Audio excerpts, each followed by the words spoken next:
శ్రోతలకు నా హృదయపూర్వక నమస్కారములు. మన శ్రోతలలో ఒక సోదరి ప్రశ్నను పంపటం జరిగింది. ఆ ప్రశ్న, మా నాన్నగారు చిన్నప్పటి నుంచి ఒక విషయాన్ని గూర్చి చెబుతూ ఉండేవారు.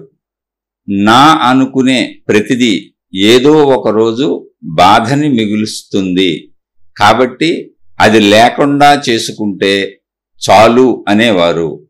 అది ఎలా చూడాలి మరి అని వారిని అడిగితే, శిల్పాన్ని చూసినప్పుడు దాని గొప్పతనాన్ని చూడకుండా శిల్పి యొక్క నైపుణ్యము చూస్తామో, ఇంకొంచెం వెనక్కి వెళ్ళి శిల్పిలో ఉన్న పరమాత్మ గొప్పతనము చూడగలిగితే మనం అహాన్ని వదులుకున్నట్టే అనేవారు.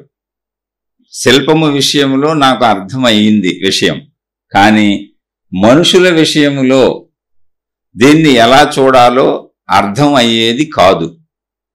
స్వతహాగా మనిషి ఏమీ కానప్పుడు లేదా చెయ్యనప్పుడు అతని లోపల ఉన్న శక్తి కూడా పని చెయ్యనట్టే కదా. మనిషి సంకల్పించినప్పుడే కదా శక్తి దాని ప్రభావం చూపిస్తున్నది.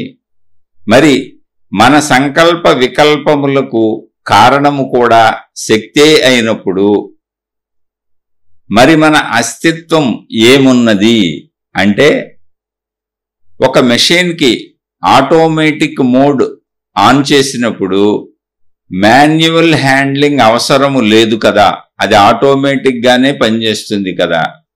ఆటోమేటిక్ అయినప్పుడు దానిలో వచ్చే ఎర్రర్స్ అంటే ఆ తప్పులను సరిచేయవలసిన అవసరం మెషిన్కి లేదు కదా. అంటే here I'm talking our body as mere machine, as it's a fact. ఇక్కడ బుద్ధి వివేకము ప్రస్తావన వస్తే అవి కూడా శక్తి ఆధారితమే కదా. If everything is powered by supreme, what is the role we have to play here? ఇవన్నీ అడుగుదామంటే మా నాన్నగారు ఇప్పుడు లేరు. మా నాన్నగారు లేకున్నా వారి మాటల సారాన్ని ఎప్పుడూ వెతుకుతూ ఉంటాను.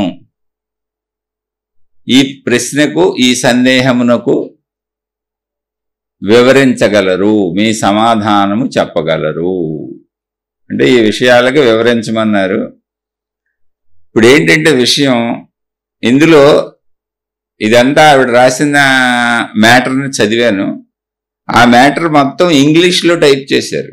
మళ్ళీ అందులో తెలుగుని ఇంగ్లీష్లో టైప్ చేశారు, కొంత ఒరిజినల్ ఇంగ్లీష్ మళ్ళీ పదాలు వాడారు. దయచేసి ఎవరైనా ప్రశ్నలు పంపదలిచిన వాళ్ళు తెలుగులో టైప్ చేయడం నేర్చుకోండి. తెలుగులో టైప్ చేస్తే చక్కగా అర్థమవుతుంది.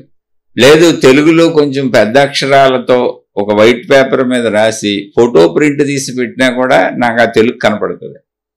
ఈ ఇంగ్లీష్ అక్షరాలు కూడబొలుక్కొని చదివేటప్పటికి చాలా కష్టం అవుతుంది. అంటే ఇప్పుడు మీకు చదవడానికి ముందు నేను దీన్ని ఒక 20-30 సార్లు చదువుకున్నాను. ఆ అక్షరాలు అంటే తెలుగుని, ఇంగ్లీష్ అక్షరాలు తెలుగునే టైప్ చేస్తున్నారు, తెలుగులోనే టైప్ చేస్తున్నారు, మళ్ళీ మధ్యలో ఒరిజినల్ ఇంగ్లీష్ వాడుతున్నారు.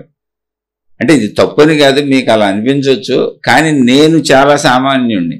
ఇదంతా కూడబలుక్కొని చదువుకొని దాన్ని తిరిగి అర్థం చేసుకొని మళ్ళీ మీకు చెప్పాలంటే కొంచెం కష్టపడాల్సి వస్తుంది. నాకు కొంచెం వయసు కూడా ఎక్కువ, కంటికి సైట్ కూడా ఉంది, కళ్ళజోడు పెట్టుకుంటాను. కాబట్టి ఎవరైనా ప్రశ్నలు అడిగేవాళ్ళు ఏమాత్రం అవకాశం ఉన్నా తెలుగులో టైప్ చేయండి, లేదా తెలుగులో చక్కగా దాన్ని కొంచెం పెద్ద అక్షరాలతో రాసి ఫోటో తీసి ఆ ఫోటో పంపండి. సరే, ఇప్పుడు సోదరు అడిగిన విషయం మనకు అర్థమైనంత వరకు ఏంటంటే, వాళ్ళ నాన్నగారు చిన్నప్పటి నుంచి ఆవిడకి ఇక్కడ ఏదైనా సరే ఒక విషయం ఇది నాది అని అనుకుంటే అది బాధని మిగులుస్తుంది. నా అనుకున్న ప్రతిదీ విషయం కానీ మనిషి కానీ.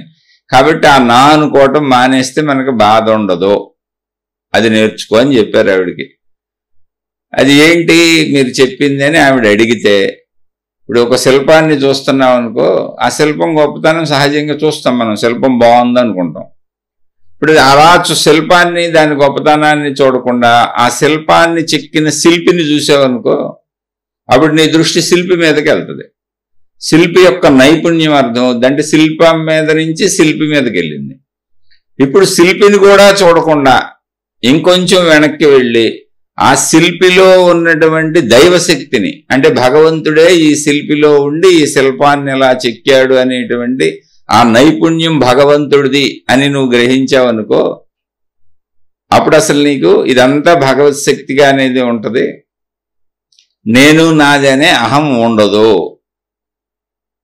కాబట్టి అహాన్ని చక్కగా వదులుకోవాలి అని వాళ్ళ ఫాదర్ ఈవిడికి చెప్పేవారు. ఈ విషయం ఆవిడికి శిల్పం విషయంలో నాకు అర్థమైంది, మనుషులకు దీన్ని ఎలా అప్లై చేసుకోవాలో నాకు అర్థం కావటం లేదు.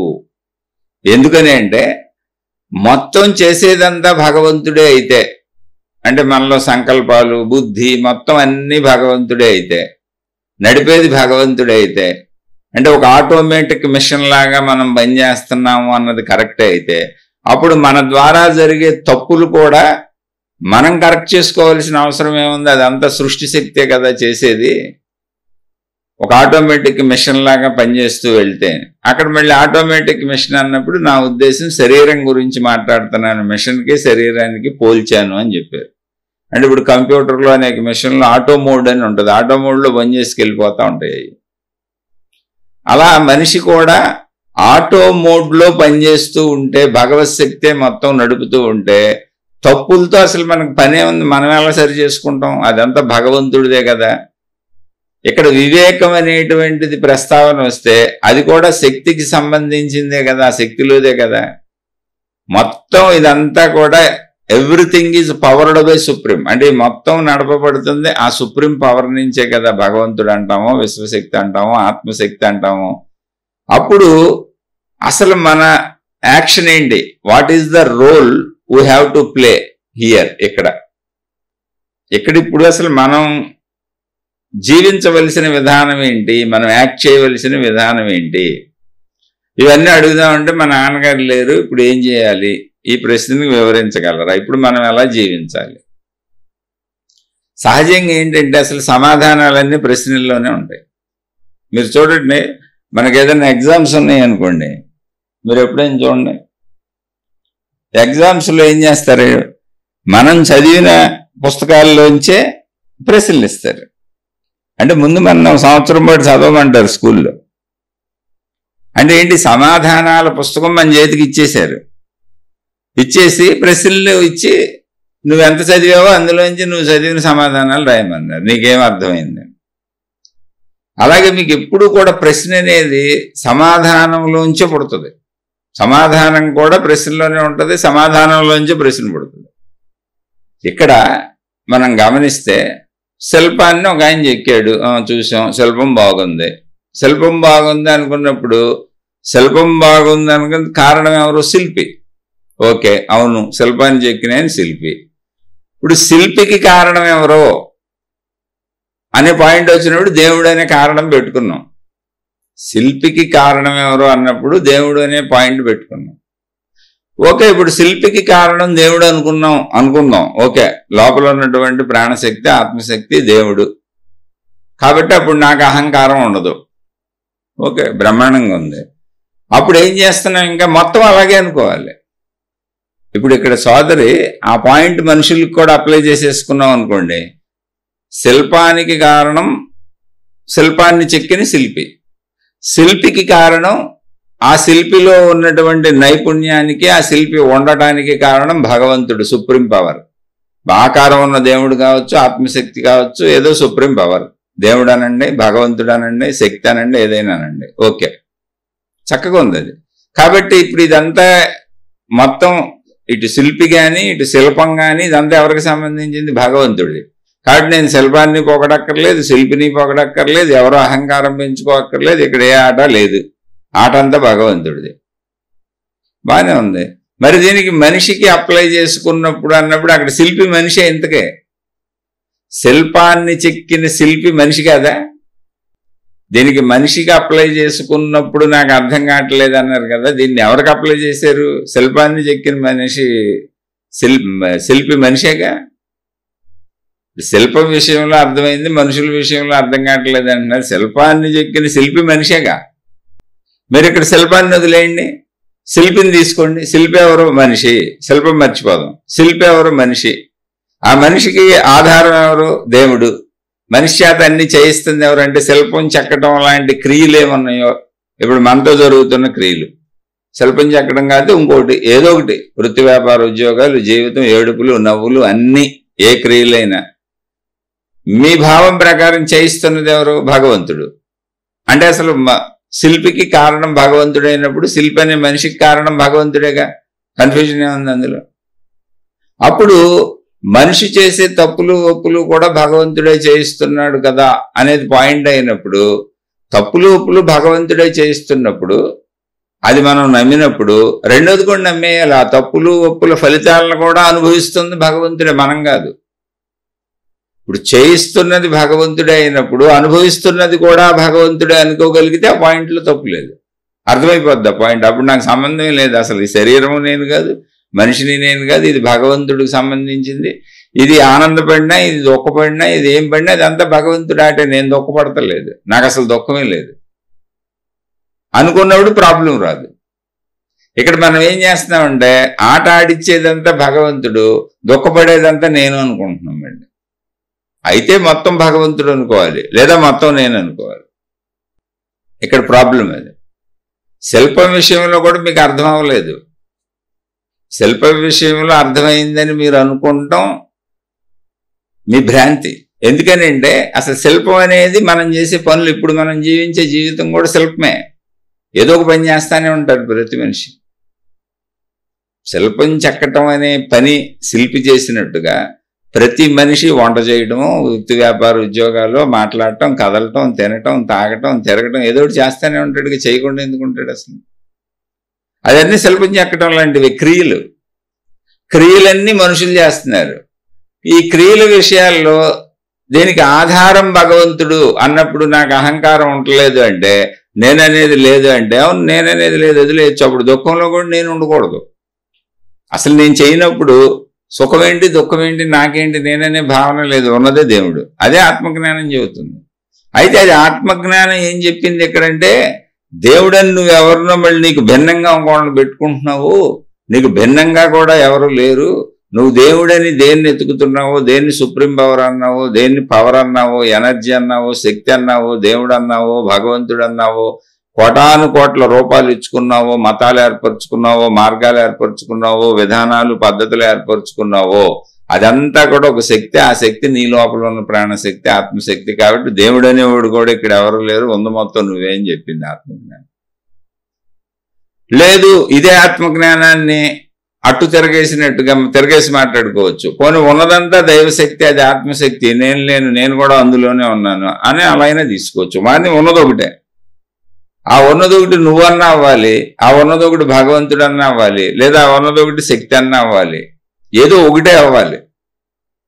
కన్ఫ్యూజన్ ఎప్పుడు వస్తుందంటే, అటేపు దేవుడు ఉంటాడు, ఇటేపు నేను ఉంటాను. క్రియలు చేస్తున్నంతసేపు మనకు ఆనందంగా సాగిపోతున్నంతసేపు, మనకు బాధలు లేనంతసేపు, మనకు దుఃఖం లేనంతసేపు, మనకు ఇబ్బందులు లేనంతసేపు, ఎదుటోళ్ళ దుఃఖాలు, ఎదుటోళ్ళ బాధలు, ఎదుటోళ్ళ కష్టాలు, ఎదుటోళ్ళకి ఏదన్నా చెబుతున్నప్పుడు, ఇప్పుడు నేను మీకు చెబుతున్నా, మీ బాధ ఏంటో నాకు తెలియదు, మీ బాధ నాకు లేదు, ఇలా ఎదుటోళ్ళకి చెబుతున్నప్పుడు బ్రహ్మాండంగా ఉపన్యాసాలు చెప్పొచ్చు, అర్థం చేసుకోవచ్చు. శిల్పము, శిల్పి విషయాలు కూడా అర్థం చేసుకోవచ్చు. ఇదంతా భగవత్ కృప అనేసి అలా ప్రకృతిని చూసి మైమరిచిపోవచ్చు. కానీ మనకు నొప్పి, మనకు బాధ, మనకు కష్టం, మనకు ఇబ్బంది, మనం ఓరవలేనిదనం, మనం భరించలేనిదనం, మన ఇంట్లో వాళ్ళతో మనం సర్దుకోలేనిదనం, అలా వచ్చినప్పుడు ఇదేంటి నా మీద పడిపోతుంది, ఇదంతా ఏంటి నేను తప్పించుకోలేనట్టుగా ఉంది, ఈ భార్య, ఈ భర్త, ఈ పిల్లలు, ఈ గొడవ, ఈ గోల, ఈ ఆఫీసు, ఈ కొలీగ్స్, ఈ చుట్టూ ఉన్న ప్రపంచం, మరి అంతా భగవంతుడే కదా. అంతా భగవంతుడే అనుకుంటే గొడవ లేదు. అలా రామకృష్ణ పరమహంస అంతా భగవంతుడు అనుకున్నారు, జగన్మాత అనుకున్నారు.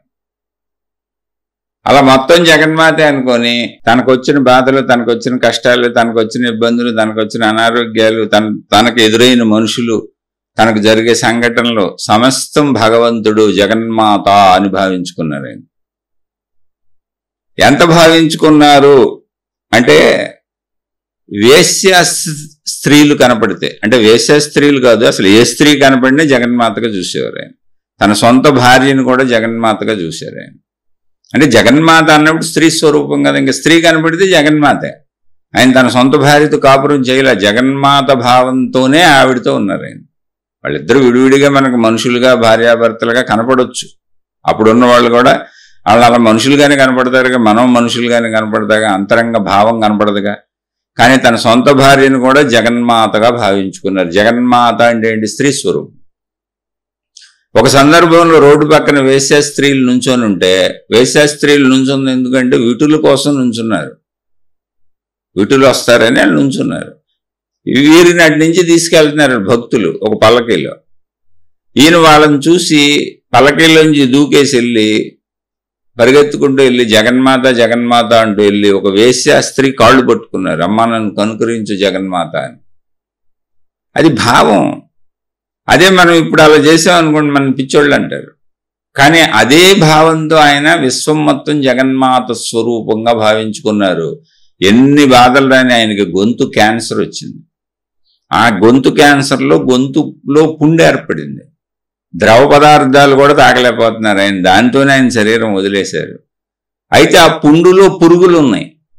అందులోంచి ఒక పురుగు కింద పడిపోతే మళ్ళీ ఆ పురుగుని తీసి ఆయన అక్కడే వేసి, ఏది ఆ పుండులోనే వేసి, ఏంటి తన గొంతులో ఉన్న పుండులోనే ఆ పురుగుని అక్కడ పెట్టి, ఆ పురుగులో కూడా పరమాత్మనే చూశారు అనేటువంటిది ఎక్కడో పుస్తకంలో చదివాను. ఇది భావము.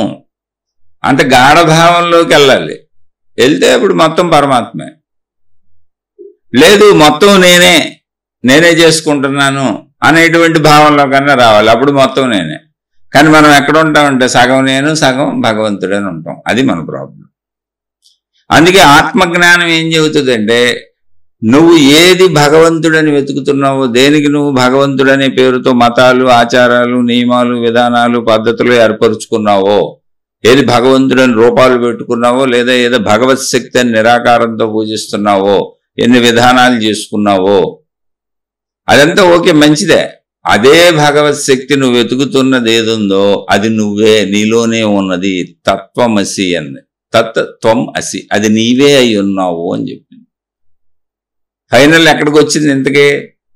నేను బొమ్మను. ఇప్పుడు మన సోదరు అడిగింది ఏంటి? ఆటో మోడ్లో ఒక మిషన్ పనిచేస్తుంది. ఆటోమేటిక్ మోడ్లో ఉంది అది మిషన్. అది పనిచేస్తున్నప్పుడు అందులో మిషన్లో వచ్చే తప్పుల్ని మిషన్ సరి చేసుకోలేదు, అవసరం లేదు. ఎందుకంటే ఆటో మోడ్లో ఉంది, అది అలా పనిచేసుకెళ్తుంది. తప్పులు ఉన్నా మిషన్కి సంబంధం లేదు. అలాగే మనిషి కూడా ఆటో మోడ్లో భగవంతుడి ప్రకారమే, ఆ సుప్రీం పవర్ ప్రకారమే నడుస్తున్నప్పుడు మనిషి చేసే తప్పులకు కూడా మనిషి సంబంధం ఎలా ఉంటుంది? ఇప్పుడు ఇక్కడ మనం ఎలా యాక్ట్ చేయాలి? అది సోదరు అడిగినటువంటి ప్రశ్న. అంటే ఇక్కడ మనిషి అయితే నేను మిషన్ అనుకొని భగవంతుడికి సరెండర్ అయిపో, అప్పుడు దుఃఖాలు కూడా తీసుకోవాలి. ఇందాక చెప్పాను, రామకృష్ణ పరమహంస గొంతు క్యాన్సర్ వస్తే పురుగులు కింద పెడితే ఆ పురుగుని తీసి మళ్ళీ తన గొంతులోనే వేసుకున్నారు. అసలు అది వీలవుతుందా? అదేంటండి ఆయన అలా ఉన్నారంటారు, ఆయనకి మనుషులు తెలియలేదా, లేకపోతే ఏంటి అసలు ఆ భావం ఏంటి? పక్కన మనుషులు ఎవరు కనపట్టలేదా ఆయనకి అంటే? ఎందుకు కనపట్టలేదు? ఆయనకి అన్ని మామూలుగానే తెలుస్తున్నాయి. చక్కగా భోజనం చేసేవాళ్ళు, తిరిగేవాళ్ళు, రోజు అందరికి కౌరులు చెప్పేవాళ్ళు, అందరితో సాధనలు చేయించేవాళ్ళు.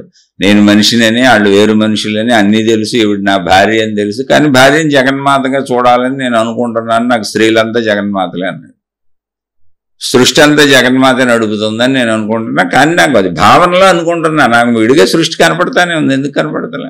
బోళ్ళు మంది ఆయన శిష్యుల్ని తయారు చేసుకున్నారు. వివేకానందుడు ఆయన శిష్యుడే.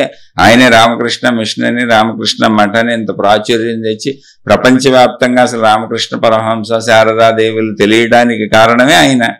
అలాంటి శిష్యుల్ని ఎంతో మందిని పెట్టుకొని ఆయన ఇక్కడ ఉండండి, సాధనలు చేసుకోండి అని ఆయన సాధనలు కూడా నేర్పించేవాళ్ళు అందరికీ. ఆయనకి మొత్తం మామూలు ప్రపంచంగానే కనబడింది. ఆయన ఇబ్బంది పెట్టినటువంటి వాళ్ళు ఉన్నారు. అంటే సాధారణ మనలాంటి మానవ బుద్ధి ఆయనకి లేదంటే ఉంది. అక్కడికి వచ్చే వాళ్ళల్లో, అక్కడ కూర్చునే వాళ్ళల్లో అనేక రకాల భక్తులు వచ్చేవాళ్ళు. చెడ్డవాళ్ళు వచ్చినప్పుడు ఆయన చెడ్డవాళ్ళు వచ్చారు వీళ్ళతో నేను మాట్లాడినాను, ఆయన లోపలికి వెళ్ళి గదిలో తలుపులేసేసుకునేవాళ్ళు. చెడ్డవాళ్ళు నాకు అక్కర్లేదు, మాట్లాడి నేను మంచి వాళ్ళతోనే ఉంటాను, మంచి వాళ్ళతోనే మాట్లాడతాను, చెడుని నేను భరించలేను. ఆయనకు అన్నీ తెలుసు, చెడు తెలుసు, మంచి తెలుసు. అలాగే రామకృష్ణ పరమహంస వారి శారదామాతని అక్కడ ఉన్నవారు ఎవరో అక్కడికి వచ్చిన వాళ్ళల్లో కొంచెం స్త్రీ కదా ఆవిడ, మామూలు మానవ బుద్ధితో చూశాడు. స్త్రీల పట్ల కొంచెం ఆకర్షితులై చూస్తాం కదా.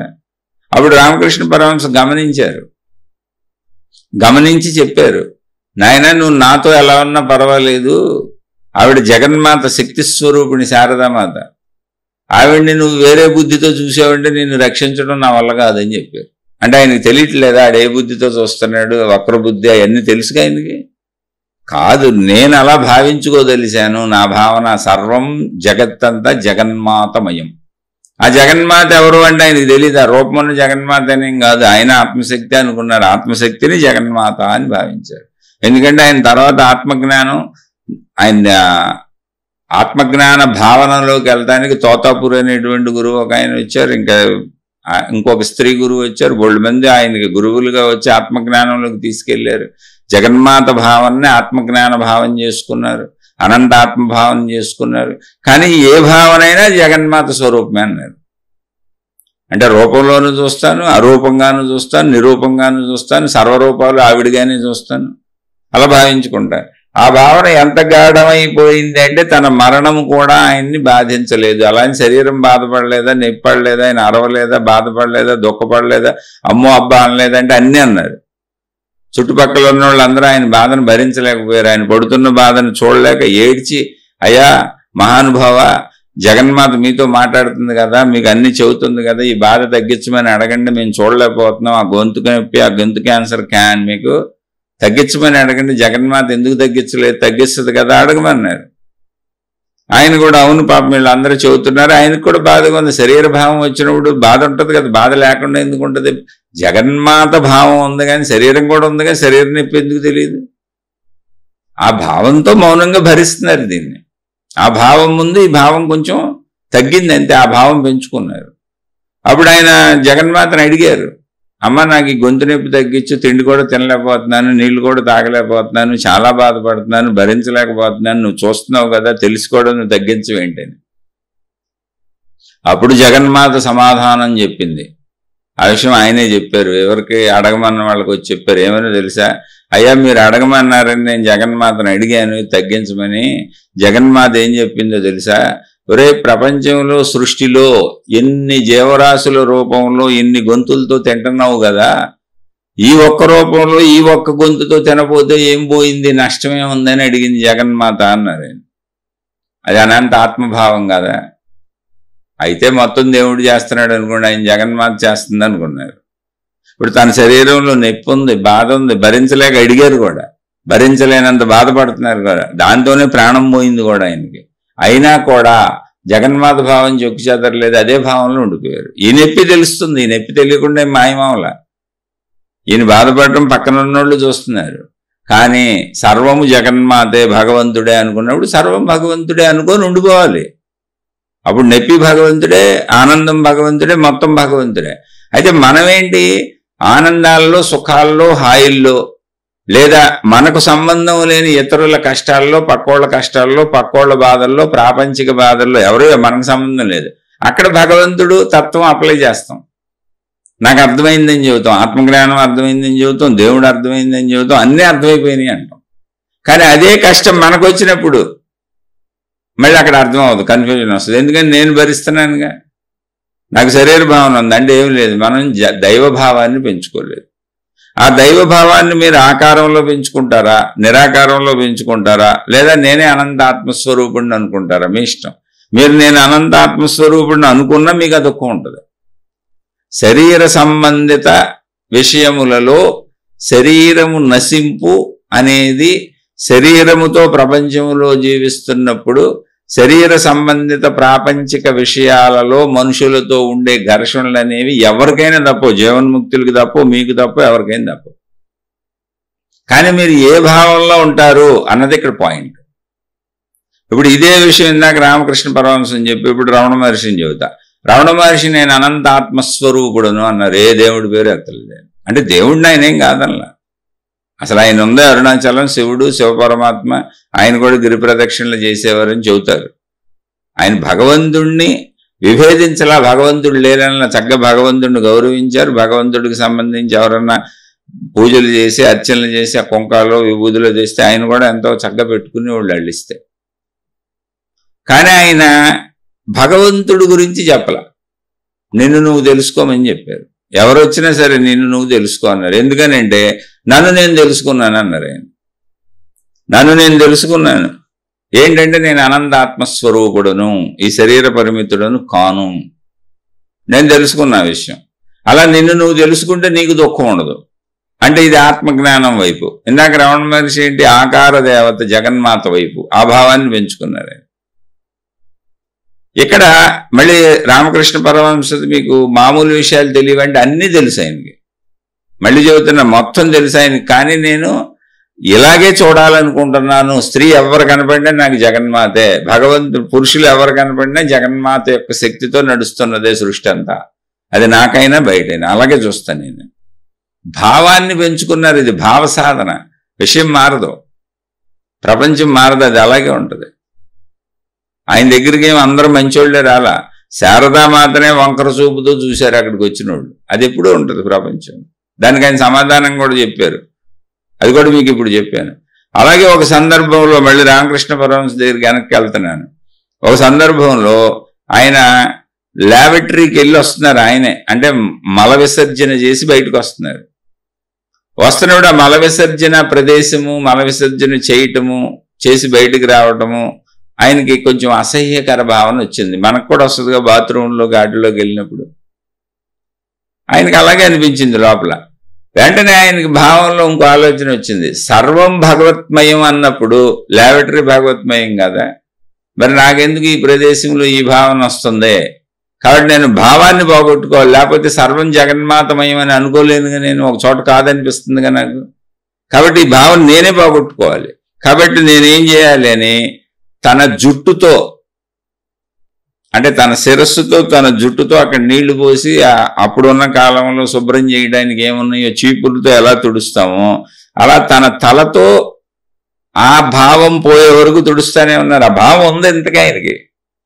అలా కొన్ని రోజులు తుడిచారు ఆయన ఆ భావం పోయే వరకు. అలా కష్టపడి భావం పోగొట్టుకున్నారు. ఎవరికైనా ట్రై చేసి పోగొట్టుకోవాలి భావాలు, ఎంతగా ఆయన ట్రై చేసి పోగొట్టుకున్నారు.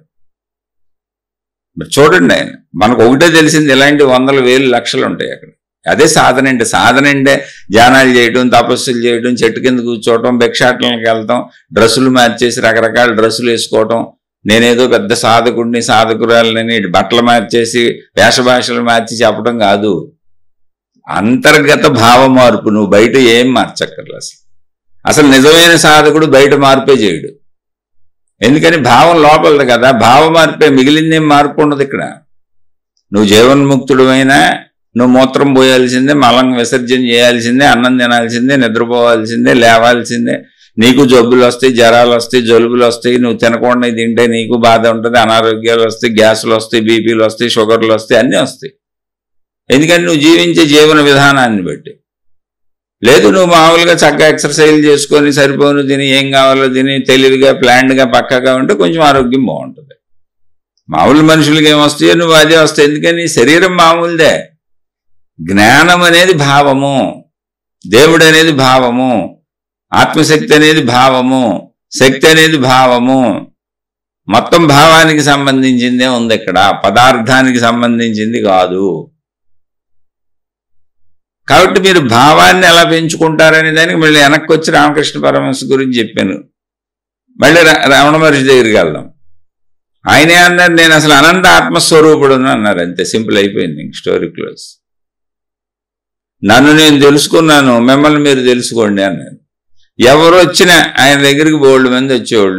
ఇప్పుడు గురువుల దగ్గరికి వెళ్ళేవాళ్ళు ఎవరిది అయినా చూడండి, ఏ మతంలో అయినా మత పెద్దలు గురువుల దగ్గరికి వెళ్ళేవాళ్ళు ఎవరు అసలు అవసరాలు ఉన్నాడు. ఏమండి మా అమ్మాయి పెళ్లి చేయండి, మా అబ్బాయి పెళ్లి చేయండి, మీరు మా ఇంట్లో కాలు పెడితే మాకు పుణ్యం వస్తుంది, మాకు లాభం వస్తుంది, మీ వలన మేము లాభాలు పొందుతాం, అందుకని మీకు కొంచెం చిల్లరలు, దక్షిణలు, నమస్కారాలు, సేవలు, పాద పూజలు చేసుకుంటాం. నిరంతరం కోరికలే. కోరిక అవసరం లేనివాడికి అసలు గురువు కూడా అవసరం లేదు, దేవుడు కూడా అవసరం లేదు, ఏ మతం అవసరం లేదు. నీకు కోరికే లేకపోతే నీకు అసలు దేవుడితో పని లేదు, మతంతో పని లేదు, నీకు అసలు గురువుతో పని లేదు. ఎందుకో తెలుసా? కోరిక లేనివాడు అనంత ఆత్మస్వరూపంలో లీనమై ఉంటాడు.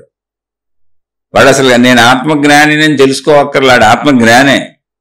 కానీ వాడికి తెలియకపోవచ్చు.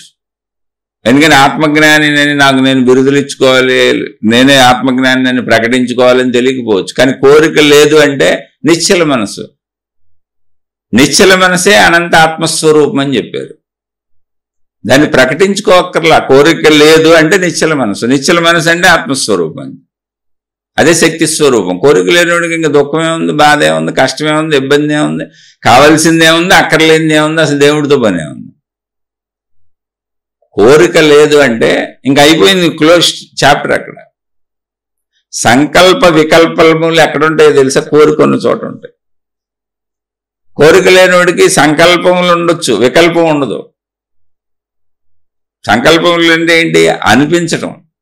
అనిపిస్తుంది, ఆకలేసింది అనిపించింది, కోరిక లేదు, భిక్షాటం చేసుకున్నాడు, ఏది పెడితే తినేసాడు, అంతే అయిపోయింది, క్లోజ్ అయిపోయింది. వికల్పం లేదు అక్కడ, ఇంకా రెండోది లేదు. కోరిక ఉందనుకో, నాకు ఇదే తినాలని ఉంది, ఇప్పుడు ఇదే తినాలని ఉంటే నేను దానికి ప్రయత్నించుకోవాలి, ప్రయత్నం అవుద్దో లేదో అని అనుమానం మొదలవుద్ది. అలా ఎక్కడైనా అంతే. కోరిక లేకపోవటం అంటే ఆలోచనలు ఆగిపోవటం కాదు, ఏ ప్రత్యేకత లేని ఆలోచనలు సహజంగా సాగిపోతూ ఉంటాయండి. కోరిక లేదు, అలానే నాకు చలేస్తుంది, చలికాలం వచ్చింది, కానీ నాకు కోరిక లేదు. చలికాలం వచ్చింది, కప్పుకోవటానికి ఏమన్నా కావాలి. భిక్షాటనకి వెళ్ళాను, ఇంటి ముందుకు వెళ్ళాను, చలేస్తుందమ్మా ఏమన్నా పాత దుప్పటి ఇవ్వండి అన్నాను, ఏది ఇస్తే అది కప్పుకున్నాను, ఇచ్చారు. ఎవరొకళ్ళు ఇస్తారు, వీళ్ళు కాదు ఇంకోళ్ళు ఇస్తారు. కోరిక లేదు, దేహాన్ని కప్పుకోవాలి. నాకైతే కోరిక లేదు ఇదే కట్టుకోవాలని. అవసరమైతే నేను దేహం మీద ఏమీ లేకుండా ఎప్పదీసుకు కూడా తిరగలను.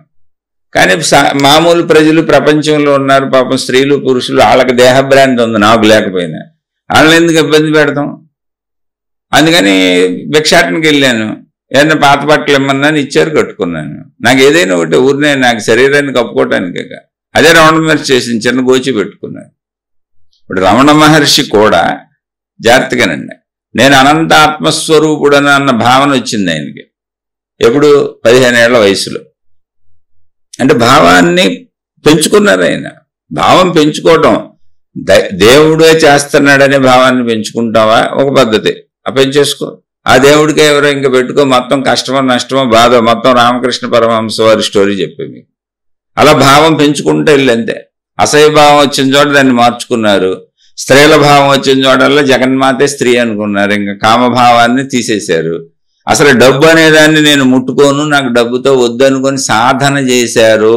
ఆ విషయం మర్చిపోకండి. ఒక రోజు కాదు, 2 రోజులు కాదు, సంవత్సరాల పర్యంతం, జీవిత పర్యంతం సాధన చేశారు. కీర్తి, కామము, కనకము, వీటి జోలికి నేను వెళ్ళను. వీటి జోలికి వెళ్ళని వాళ్ళకే ఆధ్యాత్మికతలో నిలబడగలుగుతారు. అంటే దైవాన్ని నమ్మగలుగుతారు, లేదా ఆత్మశక్తిని నమ్మగలుగుతారు. నువ్వు దేవుడు అన్న ఒకటే, ఆత్మశక్తి అన్న ఒకటే, నీ భావం. నువ్వు ఎటు వెళ్తావు? వాటి భక్తిలోకి వెళ్తే దేవుడు, జ్ఞానంలోకి వస్తే ఆత్మశక్తి. మొత్తం వీటన్నిటికీ కారణం ఒక శక్తి. దాన్ని దేవుడు అనుకో, లేదా శక్తి అనుకో.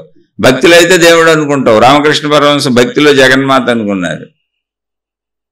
రమణ మహర్షి జ్ఞానంలో అనంత ఆత్మస్వరూపం, ఆత్మశక్తి అనుకున్నారు. నేను ఆత్మస్వరూపుణ్ణి అని చెప్పారు. రెండూ ఒకటే. అక్కడ భావాన్ని పెంచుకోవటం. ఇప్పుడు ధనభావాన్ని తగ్గించుకున్నారు ఇప్పుడు మళ్ళీ వెనక్కి వస్తున్నా, రమణ మహర్షి నుంచి రామకృష్ణ పరమహంసకి వస్తున్నా.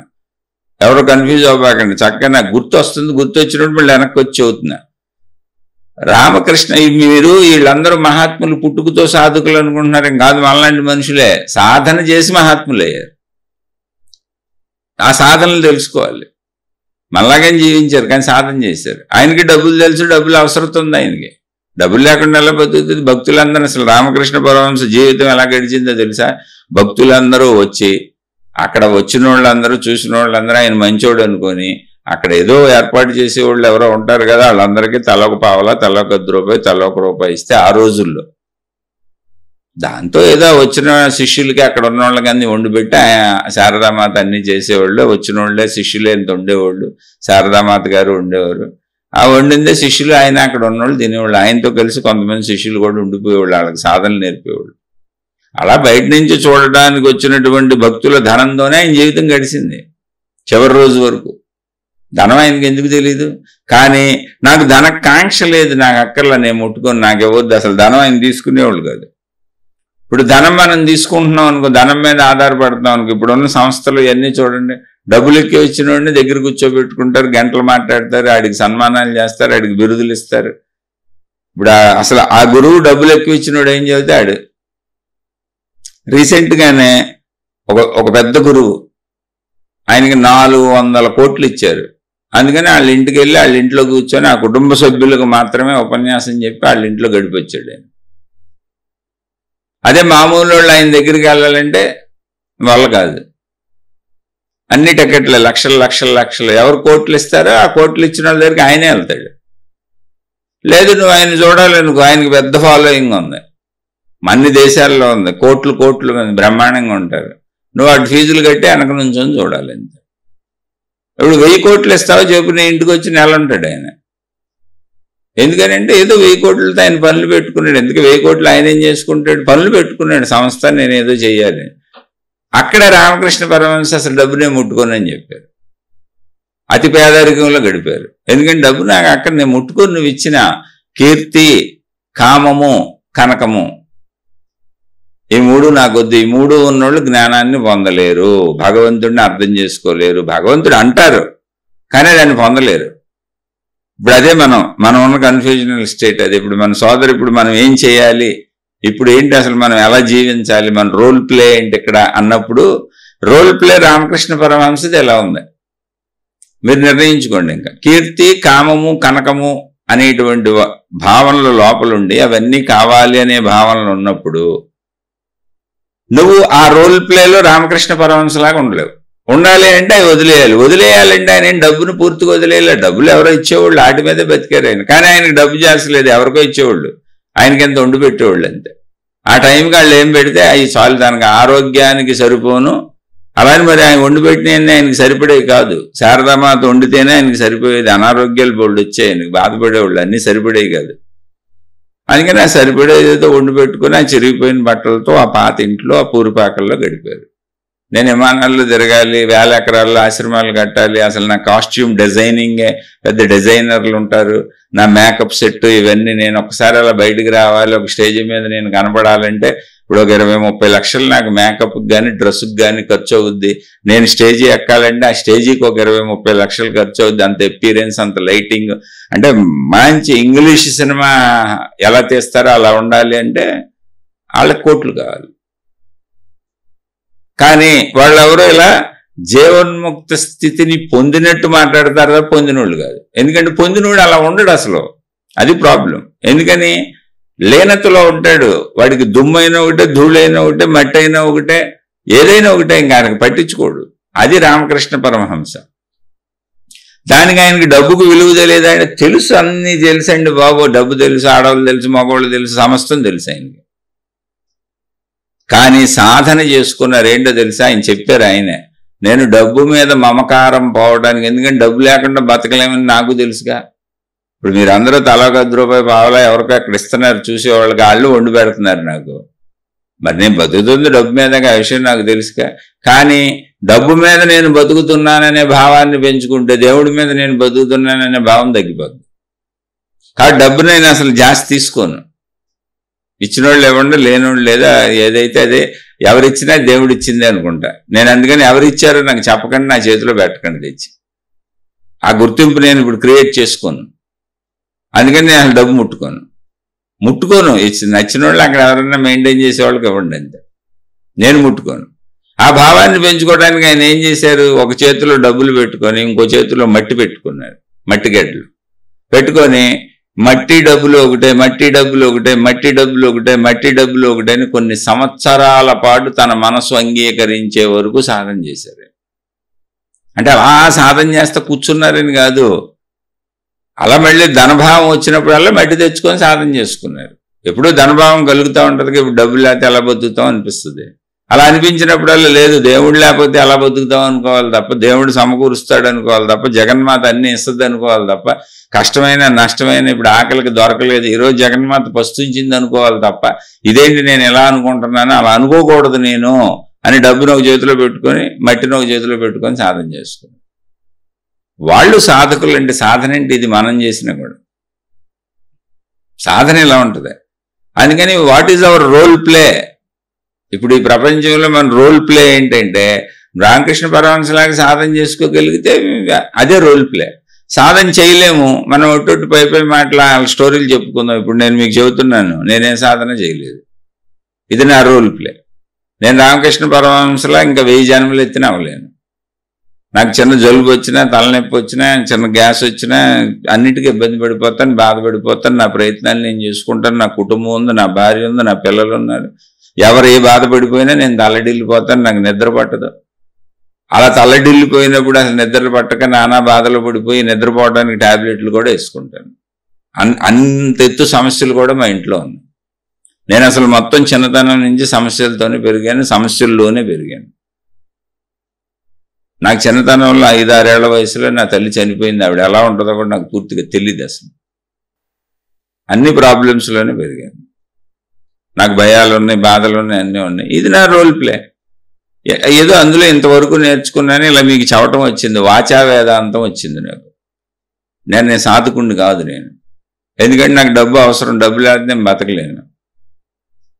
మరి డబ్బు అవసరం, నా పిల్లలు చదువుకుంటున్నారని. అలానే నేను వృత్తి వ్యాపార ఉద్యోగాలు మొత్తం ఆపేశాను. 3 సంవత్సరాలు అయింది. మరి ఇప్పుడు ఎలా అంటే ఇంతకుముందు నేను సంపాదించుకున్నప్పుడు నేను కట్టుకున్న ఇల్లు ఉంది కాబట్టి ఉండటానికి బాధ లేదు. కొంచెం నేను అక్కడక్కడ దాచుకున్నవి ఉన్నాయి. ఆ వనరులతో ప్రస్తుతం పిల్లలతో గడుపుతున్నాను. అది ఎంతకాలం వస్తుందో నాకు తెలియదు. ఇప్పుడు నేనేం చేయట్లేదు, చేయదలుచుకోలేదు. నిజంగా సమస్య వచ్చి నాకు తినడానికి తిండికి నాకు నా భార్యకి నా పిల్లలకి ఇబ్బంది వచ్చినప్పుడు ఏమన్నా చేస్తాను. అప్పుడు చేయగలను లేదో నాకు తెలియదు. అందుకని ఇప్పుడు డబ్బు భావం వద్దు, మనకు వదిలేయాలని నేను నిర్ణయించుకున్నాను. ఎందుకంటే వదలకపోతే నేను ఒక అడుగు వేయలేనట్టు అని. అటువంటి పరిస్థితులు మా కుటుంబంలో వచ్చినాయి. ఘర్షణలు వచ్చినాయి, స్పర్ధలు వచ్చినాయి, ఏదో సంథింగ్. ఇవన్నీ నా వల్లనే వచ్చినాయి. ఎవరో నా ఎదుటోళ్ళు చెడ్డోళ్ళు కాదు. అందుకని మొత్తం వదిలేశాను. అన్నీ వదిలేసి కూర్చున్నాను. కోట్ల రూపాయల బిజినెస్లు చేసేవాడిని, అన్నీ వదిలేసి కూర్చున్నాను. వద్దే కానీ మౌనంగా కూర్చున్నాను, ఎక్కడో చోట వదిలేద్దామని. అలా వదిలేయడానికి ముందు నా దగ్గర ఏమున్నాయో, నా పేరున ఏమున్నాయో అవి ఉన్నాయి. ఆల్రెడీ ఇల్లు కట్టేసుకున్నాను, ఇల్లు ఉంది. ఏదో తిరగడానికి అప్పుడు కొనుక్కున్న వాహనాలు అలాగే ఉన్నాయి. ఏదో కొంచెం అక్కడక్కడ ఎల్ఐసీలని అయ్యని ఇవని సంపాదిస్తున్నప్పుడు కడతాం కదా, అవన్నీ ఉన్నాయి. వాటి మీద అలా నడుపుకెళ్తున్నాను. కాకపోతే ఏవి నా జీవిత చరమాంకం వరకు సరిపోవు. ఎందుకంటే నా పిల్లలు ఇంకా సెటిల్ అవ్వలేదు, పిల్లలు చదువుకుంటున్నారు, ఉద్యోగాలు రావాలి. అయితే చిన్న ఆశ ఏంటంటే కొంచెం వాళ్ళు ఉద్యోగాలు చేసుకొని చదువుకొని ఏదైనా నాకు ముద్ద అన్నం పెడితే నా జీవితం ముందుకెళ్ళిపోయినట్టు. అది భగవత్ కృప మీద ఉంది. అదే సృష్టి శక్తి. ఇప్పుడు రామకృష్ణ పరమహంస నమ్మినట్టు నమ్ముదామా అని ట్రై చేస్తున్నాను, కానీ నేను నమ్మలేను. నేనే చెబుతున్నాను, నేను నమ్మలేను. ఆదుర్ద పడిపోతాను, కంగారు పడతాను, భయపడతాను. ఇప్పుడే మా పిల్లలకి ఏదైనా ప్రాబ్లం వచ్చినా, జ్వరాలు వచ్చినా, మా మిస్సెస్కి ఏమన్నా అయినా, ఆవిడకి అనారోగ్యాలు ఉన్నాయి, నాకు అనారోగ్యాలు ఉన్నాయి, షుగర్లు ఉన్నాయి, రకరకాల బాధలు ఉన్నాయి. అన్నిటికీ కంగారు పడతాను నేను. కానీ ఎన్ని పడినా జ్ఞానాన్ని వదలను. ఏమాత్రం అవకాశం ఉన్నా ఇప్పుడున్న డబ్బు ఏదప్పుడు డబ్బు వైపు వెళ్ళను. ఇంకా అసలు కీర్తి అనేదాన్ని జోలికి వెళ్ళను. అంటే కీర్తి, కామము, కనకము. కనకం నేను 3 సంవత్సరాల ముందు వరకు వ్యాపారాలు చేస్తానే ఉన్నాను. నా దగ్గర మామూలుగానే ఒక 40-50 మంది పనిచేసేవాడు. మామూలు రేంజ్ కాదు, అసలు 1000 మందితో సంబంధం ఉంది. అంటే విషయానికి చెబుతాను, ఇది అర్థమైంది. మరి నేను రోల్ ప్లే ఏంటంటే, రోల్ ప్లే నేను ఎంత చేయగలను? ఇప్పుడు భార్య ఉంది, పిల్లలు ఉన్నారు, మిగిలినటువంటి కుటుంబ సభ్యులతో ఏదో వ్యాపారాలు, విషయాలు, ఈ డబ్బులు, సంబంధ బాంధవ్యాలు ఏదో తేడా వచ్చింది. ఇదిగో మీ అన్ని మీరు తీసేసుకోండి అని 0తో వదిలేసి పక్కకు వచ్చాను. పక్కకు వచ్చే రోజుకి నా పేరున ఉన్నాయి అంతే. ఇల్లు నా పేరునే ఉంది నేను కట్టుకున్నప్పుడు. అలా నా పేరున ఏదో బ్యాంక్ అకౌంట్లో, ఎల్ఐసిలో చిన్న చిన్న సేవింగ్స్ చేసుకుని నా పేరున ఉన్నాయి. అంతే, ఆడితో బతుకుతున్నా. ఇప్పుడు నేను ఫుల్గా జీవితం బతకాలంటే నా పిల్లలు సెటిల్ అయ్యి ఏదన్నా ముందు రోజుల్లో నాకు ఇంత అన్నం పెట్టాలి. ఏంటంటే నాకు డబ్బు వద్దు అనుకుంటే చూస్తాను వాళ్ళు అన్నం పెడతారా లేదు. ఎందుకంటే నా పిల్లలు సెటిల్ అయ్యే వరకు సరిపోయే డబ్బు నా దగ్గర ఉంది. అదేంటి, అది కూడా నన్ను నేను చాలా తగ్గించుకొని బతుకుతున్నా. అంటే అసలు నేను బయటకు వెళ్ళి 3-4 సంవత్సరాలు, ఇది 4వ సంవత్సరం.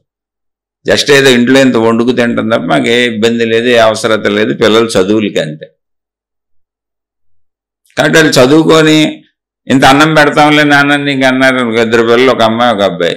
నాకు ప్రాబ్లం లేదు, మా ఆవిడకి నాకు ఇంత అన్నం ఉండి ఏదో మందులకి కొనుక్కోవడానికి ఇంత డబ్బులు ఇచ్చి వాళ్ళు చూస్తే ఓకే, చూడపోతే ఆ రోజు ఏం చేయాలి, దేవుడు ఏం చేస్తాడో అప్పుడు చూస్తాను. అయితే ఇవన్నీ చదవటానికి చూస్తే మీరు వినేవాళ్ళకి నేను పెద్ద గొప్ప మనిషిలా కనపడుతున్నానేమో, కాదు, నాకు దాని దగ్గర సరిపోయిన డబ్బులు ఉన్నాయి, అందుకే ధైర్యం ఉంది. డబ్బు ఉంది కనుక ధైర్యం ఉంది, అంతే తప్ప డబ్బు లేకుండా రామకృష్ణ పరమహంసలాగా కూర్చున్నాడు కదా. రామకృష్ణ పరమహంస దగ్గర చిల్లి గవ్వకూడలేదు. ఏ రోజుకు ఆ రోజు ఎవరో ఒకళ్ళు భక్తులు వచ్చి ఆయనకి ఏదో ఒక దక్షిణ ఆ పక్కన ఎవరో ఒకళ్ళకి ఇచ్చి పరమహంసకి ఇంత వండి పెట్టండి అని చెబితే తప్ప ఆయన గడవదు. ప్రతిరోజు అలాగే ఆయన గడిచేది. ఆయన జగద్గురువు, ఆయన జగన్మాతను భావన చేసుకున్న ఆయన, అది ఆయన రోల్ ప్లే. ఇది నా రోల్ ప్లే. నాకు డబ్బు ఉంది, ఉండడానికి ఇల్లు ఉంది, తినడానికి తిండికి ఇబ్బంది లేదు, పిల్లల చదువులకు కడటానికి ఫీజులకు డబ్బు ఉంది. కాకపోతే నేను ఎప్పుడు చచ్చిపోతానో తెలియదు. 55 ఏళ్ళు నేను బతకాలి, నా భార్య బతకాలి, మేము చచ్చిపోయే వరకు డబ్బు సరిపోదు. అది నేను చెప్పేది. ప్రస్తుతానికి ఇబ్బంది లేదు, ప్రస్తుతానికి నాకేం బాధ లేదు, పిల్లల్ని చదివించుకునే డబ్బు ఉంది. అందుకని నేను ఆపటం గొప్పతనం కాదు, నాదేం పెద్ద సాధన కాదు. ఇది అయినా నా రోల్ ప్లే. ఇది ఎలా రోల్ ప్లే అంటే ఇప్పుడు నేనున్న రోల్ ప్లే చెప్పాను. రామకృష్ణ పరమహంస ఇలా మట్టి డబ్బు ఒకటైనా ఆయన అలవాటు చేసుకున్నారు. అలాగే కీర్తికి వచ్చేటప్పటికి అసలు ఆయన కీర్తి పెంచుకునే ప్రయత్నమే చేయలే. ఒక సామాన్యుడు ఉండిపోయారు ఒక మామూలుగా, అసలు ఆ కీర్తి వచ్చే అవకాశం లేదు. వివేకానందుడు ఆయన కీర్తిని పెంచాడు. వివేకానందుడు చెప్పి ఉండకపోతే, రామకృష్ణ పరమహంస అనే ఒక గురువు నాకున్నాడు అని చెప్పి ఉండకపోతే అసలు ఆయన ఎవరికి తెలిసేవాళ్ళు కూడా కాదు. ప్రపంచవ్యాప్తంగా పర్యటించి ఆయన తన గురువుని చెప్పారు అందరికీ, శారదామాతని, రామకృష్ణ పరమహంసని. కీర్తి అలా వచ్చింది తప్ప ఈయన పెంచుకోవాలి, తన స్వతంత్ర ప్రయత్నంతో పెంచుకోలేదు. అసలు ఆ ప్రయత్నమే ఆయన చేయలేదు. ఆయన మామూలుగా మనుషులు వస్తే కొంచెం చెడ్డవాడు అంటే లోపలికి వెళ్ళిపోయి తలుపులు వేసుకునేవాళ్ళు. ఆయన ఈ చెడ్డవాడితో నాకు వద్దని. ఇప్పుడు కీర్తి కావాలంటే ఏం చేయాలి మరి? డబ్బులు ఇచ్చేవాళ్ళనికే తిరుగుతారు. ఇప్పుడున్న సంస్థలన్నీ డబ్బులు ఎవరు ఇవ్వగలరు? కోట్లు గడించిన వాళ్ళు ఇవ్వగలరు. కోట్లు ఎక్కడి నుంచి వస్తున్నాయి? మంచోళ్ళు చెడ్డోళ్ళు నేను కాదు, అంతే ఇంకా జీవితం. అక్కడ మంచి చెడు చూడకూడదు. మనకి ఎవరు డబ్బులు ఇస్తే వాళ్ళు మన సంస్థ నడవాలంటే అదే కావాలి. మన ఎవరు అనుసరిస్తే వాళ్ళు మంచోళ్ళ చెడ్డోళ్ళు మనకెందుకు? మన హైలైట్ చేసి పైకి తీసుకెళ్ళాలి వాళ్ళు. మనకు గురువు అనో ఒక జగద్గురువు అనో మనకు గుర్తింపులు తేవాలి. ఆయన అలాంటి ప్రయత్నం చేయలే. ధనాన్ని వదిలేయడానికి ధనము మట్టి ఒకటని కొన్ని సంవత్సరాలు సాధన చేశారు. కామము, స్త్రీ పురుష శారీరక సంబంధాలు కానీ కోరికలు కానీ ఏమైనా సరే అసలు స్త్రీ కనబడితే జగన్మాత అన్నారు. అంతే, జగన్మాత భావం పెట్టుకున్నారు. ఇది సాధన చేసుకున్నారు తప్ప ఈ స్వతహాగా వచ్చినాయి కాదు. సాధన చేసుకొని తెచ్చుకున్నారు ఆ భావాలు. ఇలాంటి భావాలు కొన్ని లక్షలు తెచ్చుకున్నారు ఆయన. మనకు ఎక్కడెక్కడ బాధ అనిపిస్తుందో అక్కడక్కడల్లా భావం మార్చుకున్నారు. ఆయనకి అనిపించింది. అది ఆయన రోల్ ప్లే. అందుకని ఆయన ఎప్పుడు చిరస్థాయిగా ప్రపంచంలో నిలిచిపోతారు. అంత సాధనలు చేసిన గరుడు ఎవరూ లేరు. తన మరణంలో కూడా సాధన చేశారు ఆయన. గొంతు క్యాన్సర్ వచ్చింది, మరణంలో కూడా భరించలేని బాధలో కూడా సాధన చేసుకున్నారు. ఇది కూడా జగన్మాత కృపే అని. ఏంటి, తన మరణము, తన గొంతు క్యాన్సరు, తనకు సంబంధించినవి, తను తినలేకపోతాం, తను ఏమి తాగలేకపోతాం, తన నొప్పి, తన బాధ అంతా జగన్మాత ఇచ్చింది అని తీసుకున్నారు. మరి మనం నొప్పిలు తీసుకోవట్లేదుగా. ఇది భక్తి మార్గం. జ్ఞాన మార్గంలోకి వస్తే మళ్ళీ రమణ మహర్షి దగ్గరికి వెళ్తున్నాం. ఇప్పుడు మనం ఆయన 14-15 ఏళ్ల వయసులో అరుణాచలం వచ్చారు. అంటే అరుణాచలం ఎందుకు వచ్చారని అడగండి. ఎక్కడో చోటకి వెళ్ళాలిగా భూమి మీద. మళ్ళీ దానికి మనం బోర్డు లింకులు తగిలించుకుంటాం. లింకులు ఎందుకు ఉన్నదో అర్థం చేసుకుందాం అంతే. ఆయన జ్ఞాన మార్గంలో అరుణాచలం వచ్చిన 15 ఏళ్ల 14 ఏళ్ల కుర్రోడు ఎలా ఉంటాడు ఊహించుకోండి. 14-15 ఏళ్ళ పిల్లలు మీకు తెలుస్తారుగా, ప్రపంచంలో చూస్తుంటారుగా మీరు. ఏముంటుంది? 10th క్లాస్ అయ్యి ఉంటుంది. 10th క్లాస్లోకి వచ్చి ఉంటారు అంతే. 10th క్లాస్ చదివే పిల్లలు అయి ఉండాలి. చూసుకోండి మీరు ఒకసారి. అంతకు మించి అవకాశం లేదు. అటువంటి పిల్లవాడు అరుణాచలం వచ్చి అసలు నేను ఈ శరీరమే కాదు, నేను అనంత ఆత్మశక్తిని అన్నప్పుడు ఈ శరీరానికి బట్టలు ఏంటని తీసవతలు పారేసాడు. ఉన్నాయి బట్టలు, నిక్కర చొక్క తీసవతలు పారేసాడు. అదేంటి, చలి వస్తుందేమో, వర్షం వస్తుందేమో, ఎండ, ఇదేంటి బట్టలు లేకపోతే అలా అనిపించాలి ఆయనకి. నేను అనంత ఆత్మశక్తి స్వరూపుడనైనప్పుడు ఆ భావన సాధన చేయాలిగా. నేను ఈ శరీరం కాదు శక్తి స్వరూపుడు అనుకున్నప్పుడు ఆయన సాధన చేస్తున్నారు. బట్టలు తీసి పారేశారు. ముందు దేహాభిమానం పోవాలి నాకు. ఆయన మెడలో జంజ్యం ఉంది. జంజ్యం దేనికి గుర్తు? ఒక జాతికి, ఒక కులానికి, ఒక మతానికి గుర్తు. అసలు నేను మనిషినే కాదు, శరీరాన్నే కాదు, అనంత ఆత్మశక్తిని అంటే మళ్ళీ నాకు మతము, జాతి, కులం ఏంటని జంజ్యం తీసి అవతల పారేశారు. ఇది సాధనలు కాదు అవన్నీ. మనకు అలా అనిపిస్తుంది, కానీ ఆ భావ సాధన చేసుకున్నారు. భావ సాధన, రామకృష్ణ పరమహంస భక్తి భావ సాధన, రమణ మహర్షి జ్ఞాన భావ సాధన. ఇంకా అంతే, అలాగే తిరిగారు, అలాగే కూర్చున్నారు. అసలు జ్ఞాన భావ సాధనలో నేను అనంతాత్మశక్తి స్వరూపుడనైనప్పుడు అసలు నేను ఎవరిని అడుగుతాను? మొత్తం అనంతాత్మశక్తిగా ఉండేది. అందుకని ఆయన భిక్ష కూడా అడగలే ఎవరిని. చాలా సందర్భాల్లో ఆయన భిక్ష అడగలే ఎవరిని. అలా కళ్ళు మూసుకొని లేనతలో ఉండిపోయేవాళ్ళు.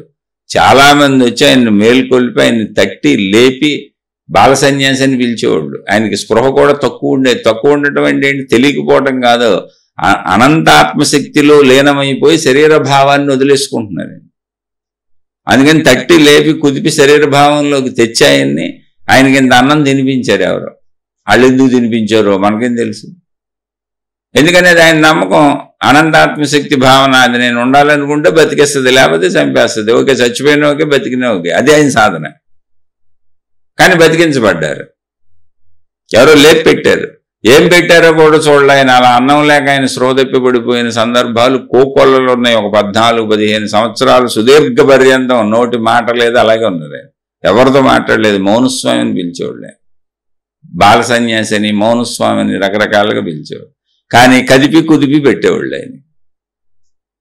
ఒక్కోసారి ఆయన కళ్ళు తెరిచే టైంకి కొంతమంది ఎదురుగుండా కూర్చునేవాళ్ళు, ఏ క్యారేజీలో తెచ్చిపెట్టుకొని. అయ్యా ఇలా తెచ్చాము తినండి బాబు అని బతిమలాడితే 2 చేతులు ఇలా పెట్టేవాళ్ళు. తినడానికి ఆయన దగ్గర ప్లేట్ కూడా లేదు. కరతల భిక్ష. ఆయన 2 చేతులు దోసిట్లాగా పెట్టేవాళ్ళు. పెడితే ఆ దోసిట్లో వేసేవాళ్ళు వాళ్ళు అన్నం. అది ఆయన అలా నోట్లో ఆ దోసిటి నోరు దగ్గరికి పెట్టుకొని తినేసి తింటూ శ్రోత పడిపోయాడు బోల్సార్లు ఆయన. ఎందుకంటే నీరసంతో ఎలాగోలా మొత్తానికి బతికారు. బతికించింది ప్రకృతి. ఎందుకని అది జ్ఞాన మార్గం. ఎందుకని నేను శక్తి స్వరూపుడి, శరీరం పోయినా ఉన్నా నాకేం ప్రాబ్లం లేదు. ఆ భావ సాధన ఆయన చేసుకున్నది. అవన్నీ వచ్చేలా సాధన చేశారు వాళ్ళు. వచ్చేసినాయి అనుకుంటాం మనం. అదే గొడవ మనతో. మనం రోజు అన్నం తినటం, లేవటం, పడుకోవటం, వృత్తి వ్యాపార ఉద్యోగాలకు వెళ్ళి డబ్బు సంపాదించుకోవటం, ఆ డబ్బుతో మనకు కావాల్సినవన్నీ కొనుక్కోవటం, భార్యాభర్తలు, పిల్లలు, జీవితం ఇవన్నీ గడపటం ఎలా చేశామో, సాధన నిత్యం ప్రతి సెకను నిద్రపోయేదాకా మెలకువలో ఉన్నంతసేపు ఎలా చేశామో అలాగే సాధన చేసుకున్నారు. నేను ఆత్మని శరీరం అనుకోకూడదు అనిపిస్తుంది, ఆకలేస్తుంది, అయినా నేను అనుకోకూడదు అనుకొని సాధన చేసుకున్నారు. సత్యాన్ని ఉంటే ఉన్నాను. అది సాధన, భావ సాధన. అలా ఆయన తేళ్లు కొట్టిని, జరులు కొట్టిని, ఆయన కూర్చున్న ప్రదేశాలన్నీ పాముల మయం. అడవుల్లోకి వెళ్ళి కొండ గుహల్లో కూర్చున్నారు. ఎందుకని? భయం లేదా? కాదు. ఆత్మజ్ఞాన భావనలో భయం ఎలా ఉంటుంది? పాము కూడా ఆత్మశక్తే, తేలు కూడా ఆత్మశక్తే, సర్వం ఆత్మమయం జగత్ కదా. అదృష్టవశం చేత ఆయన బ్రతికారు, అది చెప్పేది. ఆయన మీద చీమలు పాకుతో వెళ్ళిపోయినాయి, జరులు కొట్టినాయి, తేళ్లు కొట్టినాయి. మన అదృష్టానికి ఆయన పాముకు అరవలేదు అంతే. ఎందుకని? మనకు ఆ జ్ఞానం తెలియటానికి, చూపించడానికి. అంటే జ్ఞాన మార్గంలో ఒక సిద్ధుడు, దాన్ని సాధించినవాడు. సిద్ధుడు అంటే మహిమలు ఉన్నవాడు కాదు, సాధించినవాడు ఉంటే కదా మనకి మనం ఆ మార్గంలో ఆత్మజ్ఞానం నిజమేని తెలిసేది. అలా జీవించిన వ్యక్తి కనపడాలిగా కళ్ళ ముందు నమ్మటానికి. అందుకనే ఆయన్ని బతికించింది ప్రకృతి. అనంతాత్మ స్వరూపం ఆ రూపంలో మానవులకు బోధ చేసింది. ఇలాంటి సంఘటనలు ఎన్నో ఉంటాయి. రమణ మహర్షి చరిత్ర చదువుకోండి. నేను ఊరికి 4-5 చెప్పాను మీకు. అది ఆయనకి చివరిలో సర్కోమా అనే క్యాన్సర్ పుండు వచ్చింది ఆయన చేతి మీద. దానితోనే చనిపోయారు ఆయన. ఆ బాధతోనే చనిపోయారు. దానికి 3 సార్లు ఆపరేషన్ చేశారు డాక్టర్లు. ఆపరేషన్ చేసింది ఆయన భక్తులు, శిష్యులు వీళ్ళందరూ బతిమిలాడి అది తగ్గిపోద్దండి, మేము అలాగే దాన్ని ఆపరేట్ చేసి తీసేస్తాము, చేతి మీద పుండే కదా అని అడిగి ఆపరేషన్ చేస్తామంటే మీ ఇష్టం, మీకు తోచింది చేసుకోండి అన్నారు. అయ్యా ఆపరేషన్ కత్తులతో కోస్తాము, మీ చెయ్యిని కొయ్యాలి, నొప్పిగా ఉంటుంది, భరించలేరు, రక్తాలు కారిపోతా ఉంటాయి, మత్తు మందు ఇస్తామన్నారు. అసలు నేను శరీరమే కాదు, నేను అనంత ఆత్మనే అంటే మళ్ళీ నాకు శరీర భావం ఏంటి? ఆ శరీరానికి ఓ పుండు ఏంటి? ఆ పుండుకు మీరు ఆపరేషన్ చేయటం ఏంటి? ఆ ఆపరేషన్కి నాకు మత్తు ఇవ్వడం ఏంటి? గొడవ అంతా ఏంటి అన్నది. నాకు ఏ మత్తు అక్కర్లేదు. ఒకవేళ మీరు కొయ్యాలనుకుంటే కోసుకోండి, వద్దనుకుంటే వెళ్ళిపోండి. నాకు మత్తు అవసరమే లేదని. ఎందుకంటే నేను అసలు శరీర మత్తులో లేను. అది మనం శరీర మత్తులో ఉన్నాం. మనకు ఆ నొప్పి తెలుస్తుంది, బాధ తెలుస్తుంది, సుఖం తెలుస్తుంది, దుఃఖం తెలుస్తుంది, కష్టం తెలుస్తుంది. అయితే శరీరం ఆయనకి లేదా? ఉంది. అన్నం తింటలేదా? తింటున్నారు. మలమూత్ర విసర్జన చేయట్లేదా? చేస్తున్నారు. నిద్రపోవట్లేదా? నిద్రపోతున్నారు. మాట్లాడట్లేదా? మాట్లాడుతున్నారు. చుట్టూ ఉన్న మనుషులకి బోధలు చేయట్లేదా? చేస్తున్నారు. అన్నీ చేస్తూ శరీర భావం కలిగించుకోకూడదు, ఆనందాత్మభావంలోనే స్థిరం అవ్వాలని ఆ భావ సాధన కంటిన్యూ చేసుకుంటున్నారు. ఆ కంటిన్యూటీలోనే మత్తిస్తామంటే వద్దన్నారు. మత్తు లేకుండా 3 సార్లు కోసారు, ఒకసారి కూడా కాదు. మత్తు ఇవ్వకుండా 3 సార్లు కోసారు. అప్పుడు మనం ఏమనుకుంటాం?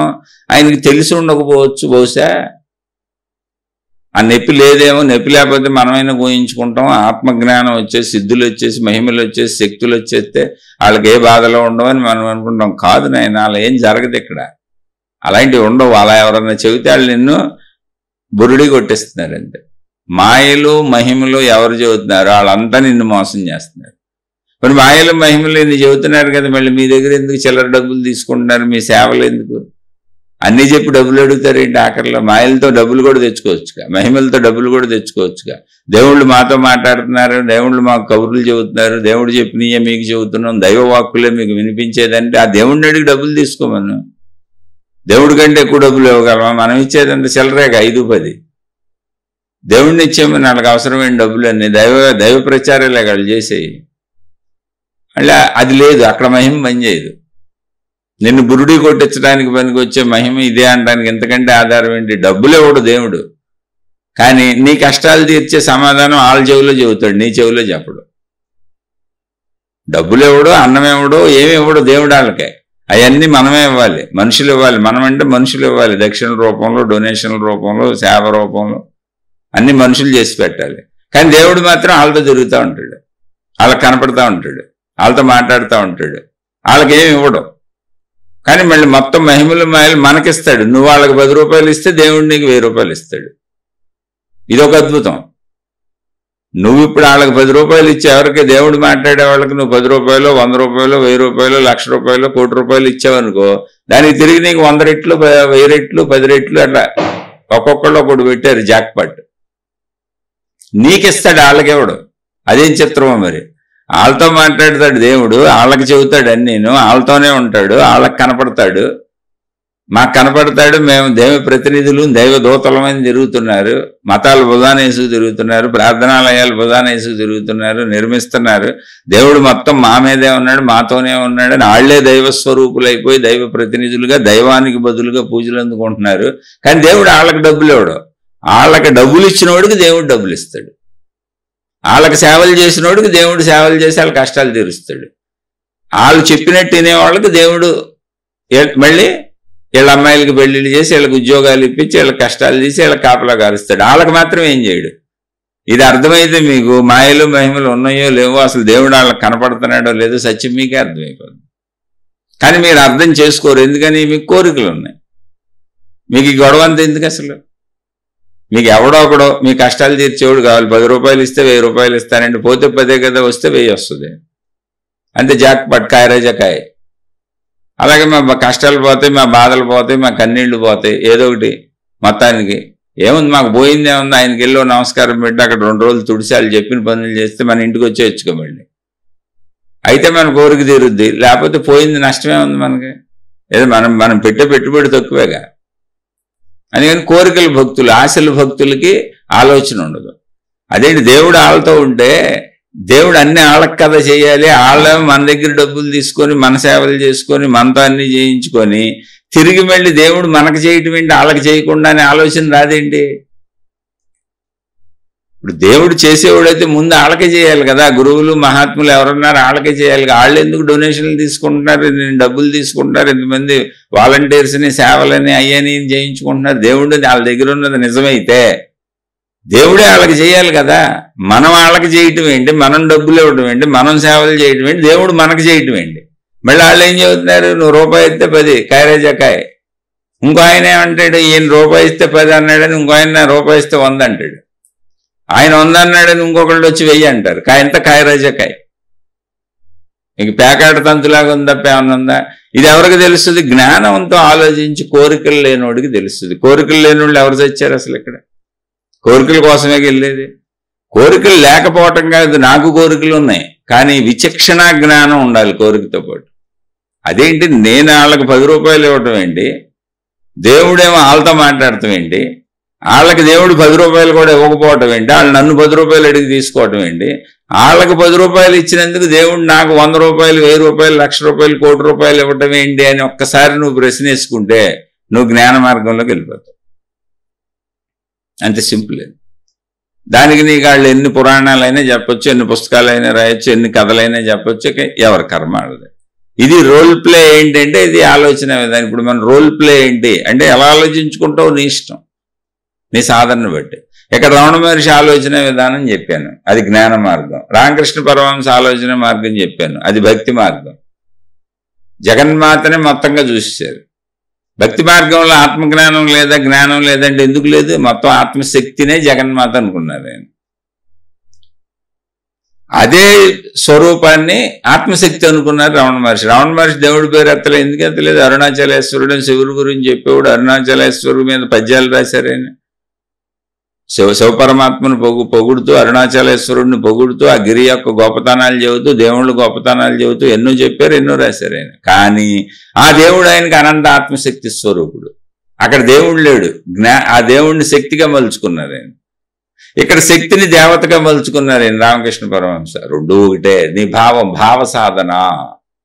మన రోల్ ప్లే ఏంటంటే భావ సాధన కాదు. నేను మనిషిని, ఇప్పుడు నేనున్నా అంటే నేను మళ్ళీ ఆ మహాత్ముల మధ్యలో నేనెందుకులే అని చచ్చి వాళ్ళతో పోల్చుకోకూడదు. నేను మామూలు అతి సామాన్యుడిని, అసలు సొంటను కూడా. నేను మామూలు మనుషులు ఉన్నారు, నాకు భార్య ఉంది, నాకు భర్త ఉన్నాడు, నాకు పిల్లలు ఉన్నారు, నా ఇల్లు. ఇది మన రోల్ ప్లే. ఇందులో నేను ఎంత ధర్మంగా ఉండగలనంటే నేను కొంచెం ట్రై చేసుకుని వాళ్ళకి జ్ఞానం మాటలని ఉంటున్నాను. అయితే మొత్తం దేవుడు అనుకోండి, అయితే మొత్తం మీరు అనుకోండి. అయితే మొత్తం దేవుడు అనుకున్నా మీకు వచ్చిన సుఖాలు, దుఃఖాలు, కష్టాలు, బాధలు, కన్నీళ్లు అన్నీ దేవుడే. లేదు మొత్తం నేనే అనుకున్నా, నువ్వు చేసుకున్న ప్రయత్నాన్ని కర్మ ఫలితాలు అనుభవించుకుంటూ నీకేం వస్తున్నాయో నువ్వు అనుభవిస్తున్నావు, నీ ఫలితాన్ని బట్టే నువ్వు. అప్పుడు మొత్తం నేనే అనుకుంటే ఆత్మజ్ఞాన మార్గంలోకి వస్తావు ఒక రోజుకి, మొత్తం దేవుడే అనుకుంటే భక్తి మార్గంలోకి వస్తావు ఒక రోజుకి. ఇదంతా ఇప్పట్లో ఏది కాదు. రోల్ ప్లే ఏంటంటే ఇప్పుడు నీకు ఏ భావం అనిపిస్తుంది? నాకు సుఖాలు, మళ్ళీ చెప్తున్నా జాగ్రత్తగానండి, నాకు సుఖాలు ఉన్నంతసేపు, నాకు హాయి ఉన్నంతసేపు, నాకు బాధలు లేనంతసేపు, నాకు ఇబ్బందులు లేనంతసేపు, ఎదుటోళ్ళ కష్టాలు, ఎదుటోళ్ళ బాధలు, ఎదుటోళ్ళ కన్నీళ్లు, ప్రాపంచిక కష్టాలు, ప్రాపంచిక విషయాలు, ప్రాపంచిక బాధలు కనపడతాయి. అక్కడ నేను భగవంతుడిని అప్లై చేసుకోగలను. అదే మన సోదరు చెప్పింది. శిల్పం విషయంలో భగవంతుడిని అర్థం చేసుకోగలుగుతున్నా, అప్లై చేసుకోగలుగుతున్నా మా నాన్నగారు చెప్పిన మాటలో. మనుషుల విషయంలో ఎందుకు నాకు అప్లై అవ్వట్లేదు, ఎలా అప్లై చేసుకోవాలో తెలియట్లేదంటే మనిషిగా మీకు అనుభవం తెలుస్తుంది, మనిషిగా బాధ తెలుస్తుంది, నొప్పి తెలుస్తుంది, కష్టం తెలుస్తుంది, అహంకారం తెలుస్తుంది, ఈగో వస్తుంది. దీని అంతటికే కారణం భగవంతుడే అని నేను ఈగోని వదలలేకపోతున్నాను. ఎందుకంటే నాకు తెలుస్తుందిగా నేనని. వదలగలిగితే రమణ మహర్షి, వదలగలిగితే రామకృష్ణ పరమహంస. దీని అంతటికే కారణం జగన్మాత అని గొంతు క్యాన్సర్తో చనిపోయాడు ఆయన, వదలగలిగాడు అక్కడే. దీని అంతటికే కారణం అనంత ఆత్మశక్తి అని సర్కోమైన క్యాన్సర్ పుండుతో చనిపోయాడు ఆయన, అన్ని బాధలు పడి వదలగలిగాడు ఆయన. ఈయన అనంత ఆత్మగా జ్ఞాన మార్గంలో వదలగలిగాడు, ఆయన భక్తి మార్గంలో వదలగలిగాడు. మనం వదలలేం కనుక కన్ఫ్యూజన్ వస్తుంది. మనం ఓ పక్క దేవుడు ఉన్నాడు అంటున్నాం, ఓ పక్క నేను ఉన్నాను అంటున్నాం. మనకు సమస్య రానంతసేపు దాన్ని అప్లై చేసుకుంటున్నాం. రమణ మహర్షి కథలు వింటాం, ఆత్మజ్ఞానం వింటాం, భక్తి కథలు వింటాం, రామకృష్ణ పరమహంసని వింటాం. మనకు సమస్య రానంతసేపు, మనకు హాయిగా సాగిపోతున్నంతసేపు, ప్రపంచం మొత్తం సమస్యలతో కొట్టుకుపోతున్నా, అవన్నీ కనపడతానే ఉంటున్నా అనుభవం మనకు లేదు కనుక మొత్తం దైవ సిద్ధాంతాలు, జ్ఞాన సిద్ధాంతాలు, కర్మ సిద్ధాంతాలు అప్లై చేసేసి నాకు అర్థమైపోయిందంట. అది మనకు వచ్చినప్పుడు అదే ఇక్కడ శిల్పం కాడ అర్థమైంది, మనుషులు కాడ ఎందుకు అర్థం అవట్లేదంటే అది మనకు వచ్చింది. అది మనకు వచ్చినప్పుడు మనకు బాధ తెలుస్తుంది, నొప్పి తెలుస్తుంది, కష్టం తెలుస్తుంది. అందుకనే ఇప్పుడు రోల్ ప్లే ఏంటి అనే క్వశ్చన్ వచ్చింది. ఇప్పుడు నా రోల్ ప్లే ఏంటి? నా రోల్ ప్లే ఏం లేదు. అయితే రామకృష్ణ పరమహంస లాగా ఉండండి, లేకపోతే రమణ మహర్షి లాగా ఉండండి, లేకపోతే మీలా మీరు ఉండండి, అంతే. No confusion. అప్పుడు నేను దేవుడు అనుకోవట్లేదు, దేవుడిని పైన భావించాను. నాకు దేవుడు సంపూర్ణత్వంగా రామకృష్ణ పరమహంసలాగా రమణ మహర్షిలాగా నాకు తెలీదు. నేను మనిషినని, దేవుడు ఒకడు ఉన్నాడని, దేవత ఉందని, ఒక ఆమె లేదా ఒక సుప్రీం ఫోర్స్ ఉందని నేను నామమాత్రంగా మాటగా ఊరుకుని అనుకుంటున్నాను తప్ప అది నాకు అసలు కనీసం నమ్మకం కూడా కాదు అన్నప్పుడు ఊరికినే అనుకునేది పనిచేయదుగా. ఇప్పుడు తలనొప్పి వచ్చిందండి, నిజంగా బెళ్ళేసుకున్నాం అనుకో తలనొప్పి తగ్గుద్ది. బెళ్ళ వేసుకున్నానని భావించుకుంటున్నాను, ఇది బెళ్ళ అనుకుంటున్నాను, బెళ్ళ వేసుకున్నట్టుగా ఊహించుకుంటున్నాను అని మాటల్లో అనుకుంటున్నాం అనుకోండి, తలనొప్పి ఎలా తగ్గుద్ది? దేవుణ్ణి మనం అలా మాటల్లో అనుకుంటున్నాం. ఇప్పుడు నేను చెప్పేది కూడా మాటలేగా, నేను చెప్పేది కూడా మాటలే. అందుకని నాకే పోలేదని చెబుతున్నా నేను. నాకు దుఃఖం ఉంది, నాకు భయం ఉంది, నాకు బాధ ఉంది. అలా నీకు పోతాయి అనుకోబాకండోయ్. ఇది ఎందుకు చెబుతున్నాను తెలుసా? నా గురించి అసలు నేను చెప్పాల్సిన అవసరం లేదు. మీకు ఎవరైనా చూడండి, బోధలు చేసేవాళ్ళు, ఉపన్యాసాలు చెప్పేవాళ్ళు, గురువులు అయిపోయిన వాళ్ళు, మహాత్ములు అయిపోయిన వాళ్ళు, వాళ్ళ గురించి చెప్తున్నారని చూడండి ఎక్కడన్నా. వాళ్ళకి అన్నీ లేవు అనుకుంటున్నారు ఏంటి? సమస్తం ఉన్నాయి, అన్నీ దాస్తారు, అసలు బయట పెట్టరు. ఇప్పుడు ప్రపంచంలో ఉపన్యాసకులుగా కానీ, గురువులుగా కానీ, మహాత్ములుగా కానీ, ఆడవాళ్ళు కానీ, మగవాళ్ళు కానీ చలామణి అవుతున్న లక్షల మంది ఉన్నారు, చిన్న నుంచి పెద్ద వరకు. అందరికీ శారీరక మానసిక వ్యాధులు అన్నీ ఉన్నాయి. వాళ్ళు మందులు వాడుకుంటూ ఉన్నారు. వెళ్ళి చూసుకోండి, కనుక్కోండి. ఎవరికి ఏ జబ్బులు ఉన్నాయో మీ దమ్ము ఉంటే కనుక్కోండి, తెలుసుకోండి. కానీ మనకు మాత్రం మేకప్ వేసుకొని వచ్చి కనబడతారు. చక్కగా స్టేజ్ మీద మేకప్ వేసుకొని అన్నీ వేసుకొని నాకు ఏమీ లేవు అన్నట్టుగా స్టేజ్ ఎక్కడానికి ముందు మొత్తం తినేసి కూర్చుంటారు. వచ్చి అన్నీ చక్కగా తినేసి తాగేసి అన్నీ చేసుకొని ఆ పక్కన వాళ్ళ శిష్యులకి అన్నీ తెలుసు. అయితే అందరం దానికి అలవాటు పడిపోయాం. అసలు ఆ పరిశీలన మనకు అనవసరం. ఎందుకు అనవసరం అంటే మనం లాభం కోసం వెళ్ళాం. ఆశ ఉన్నోడు మోసపోతాడు, ఆశ ఉన్నోడికి జ్ఞానం రాదు. ఆశ ఉన్నవాళ్ళు స్త్రీ పురుషులు ఎవరైనా విచక్షణగా ఆలోచించలేరు. అయితే తప్ప కానే కాదు. ఇప్పుడు నేనున్నాను, నా సోదరు అడిగిన ప్రశ్నకి చెబుతున్నాను, నాకు ఎన్ని వచ్చేసినాయి ఏంటి? నేను ఆవిడ స్థితిలోనే ఉన్నాను. What is our role play? కానీ what is our role play అని నేను ఎవరిని అడగట్లా. ఎందుకంటే నాకు అర్థమైంది, నేను రమణ మహర్షి లేక పూర్ణ జ్ఞానాన్ని పొందలేను. నేను మనిషిని నాకు తెలుస్తుంది, కానీ జ్ఞానం ఉందని కూడా తెలుస్తుంది. రామకృష్ణ పరమహంసలాగా పూర్తి భక్తిలో జగన్మాతను పొందలేను. నాకు నేను తెలుస్తున్నాను, నా కోరికలు నాకు తెలుస్తున్నాయి, నా శరీరం నాకు తెలుస్తుంది, నా భావాలు నాకు తెలుస్తున్నాయి. అలాగే దేవుడు ఉన్నాడని అనుకుంటున్నాను, అనుభవం లేదు. ఇటు భక్తిలో వెళ్ళి జగన్మాత అనుభవం రామకృష్ణ పరమహంసలాగా కలిగిన, ఇటు జ్ఞానంలోకి వెళ్ళి రమణ మహర్షిలాగా ఆ ఆత్మజ్ఞాన అనుభవాన్ని పొందిన, అప్పుడు నాకు సంపూర్ణత వస్తుంది. నా రోల్ ప్లే ఏంటనే క్వశ్చనే రాదు. నాకు కూడా ఇప్పుడు మీలాగా ప్రతిరోజు రోల్ ప్లే ఏంటని నాకు నేను చెప్పుకుంటాను. నేను అడగను ఎవరిని, ఎందుకంటే నాకు ఆట అర్థమైపోయిందిగా. నా రోల్ ప్లే ఇంతే. నేను ఎటు కానీ మధ్యస్థితిలో ఉన్నాను. దేహభావన బాగోలేదు, మనసు పనిచేస్తుంది, జ్ఞానం అర్థమవుతుంది, పుస్తకాల్లో అర్థమవుతుంది, చదవడానికి అర్థమైంది, ఇలా మీకు చదవడానికి అర్థమైంది. కానీ ఆ స్థితి నాకు రాలేదు. అది వస్తుందా అంటే ఒకసారి రాదు. రామకృష్ణ పరమహంస కూడా సంవత్సరాలు సాధన చేశారు. మట్టి డబ్బు ఒకటే అంటాను. రామకృష్ణ పరమహంస కూడా మల విసర్జన ప్రదేశంలో తనకి అసహ్య భావం పోవటానికి కొన్ని నెలల పాటు సాధన చేశారు. అక్కడ తన జుట్టుతో గడిగారు వెళ్ళి. అలా ఇంకెన్ని ఉన్నాయో సాధనలు మనకు తెలియదుగా. అలా జీవన పర్యంతం సాధనలు చేసిన వాళ్ళే మహాత్ములయ్యారు. ఓ వివేకానందుడు ఊరికే ఒట్టిగా వివేకానందుడు అవలా, రామకృష్ణ పరమహంసను అనుసరించి కొన్ని సంవత్సరాల పర్యంతం సాధనలు చేశారు ఆయన. ఆ సాధనలు చేసినాక వివేకానందుడు అయ్యాడు. సాధన ఏంటంటే భావ సాధన. భావాన్ని పెంచుకో. దేవుడంటే దేవుడనే అంకితం అయిపో. ఇంకా బాధ కూడా దేవుడే. మరి నేను మీకు అంకితం అయిపోమని చెప్పేంత స్థాయి నాకు లేదు. విధానం చెప్పాను, ప్రాసెస్ చెప్పాను. ఎందుకని నేను అంకితం అవ్వలేదు. నేను దేవుడని మీకు చెబుతున్నా, నేను ఉపన్యాసాలు చెబుతున్నా, కానీ నాకు బాధ ఉంది, భయం ఉంది, దుఃఖం ఉంది, శరీరం ఉంది, శరీర భావన ఉంది, భార్య పిల్లలు ఉన్నారు, కుటుంబ భావన ఉంది, సమాజ భావన ఉంది. అంటే భావన ఉందంటానికి ఏంటో చెప్పనా, నాకు ఆర్థిక సమస్యలు ఉన్నాయి, శారీరక సమస్యలు ఉన్నాయి, మానసిక సమస్యలు ఉన్నాయి, కుటుంబిక సమస్యలు ఉన్నాయి, సమాజ సమస్యలు ఉన్నాయి. ఒక మనిషికి ఎన్ని సమస్యలు ఉంటాయి అన్నీ నాకు ఉన్నాయి. వాటితో పాటు ఇది చదవటం కూడా నేర్చుకున్నాను. అంతే. ఈ చదవటం ఎలా వచ్చింది అంటే ఏమీ లేదు, అనేక పుస్తకాలు చదివి అనేక సార్లు రమణ మహర్షిని, అనేక సార్లు రామకృష్ణ పరమహంసని, ఇలాంటి మహాత్ములు ఎంతో మందిని చదివి వేల సార్లు చదివి విని అప్పచెవటం వచ్చింది. అంతే. అయితే ఇది ఇక్కడ ఆగిపోద్దా? లేదు. ఇలా చెప్పగా అనుకోగా భావసాధన జరుగుతూ ఉంటుంది. భావసాధన కిందన జరుగుతూ ఉంటుంది. కాబట్టి దానికి సాక్ష్యం వెళ్ళి నేను ఏంటంటే నా కుటుంబంలో ఘర్షణలు వచ్చినాయి, ఇబ్బందులు వచ్చినాయి. చాలా డబ్బు ఉన్నటువంటి కుటుంబం, చాలా పేరున్నటువంటి కుటుంబం, చాలా మనుషులు ఉన్నటువంటి కుటుంబం, ఏ బాధ లేదు. అంగబలం, ఆర్థిక బలం అన్ని రకాలు ఉన్నాయి.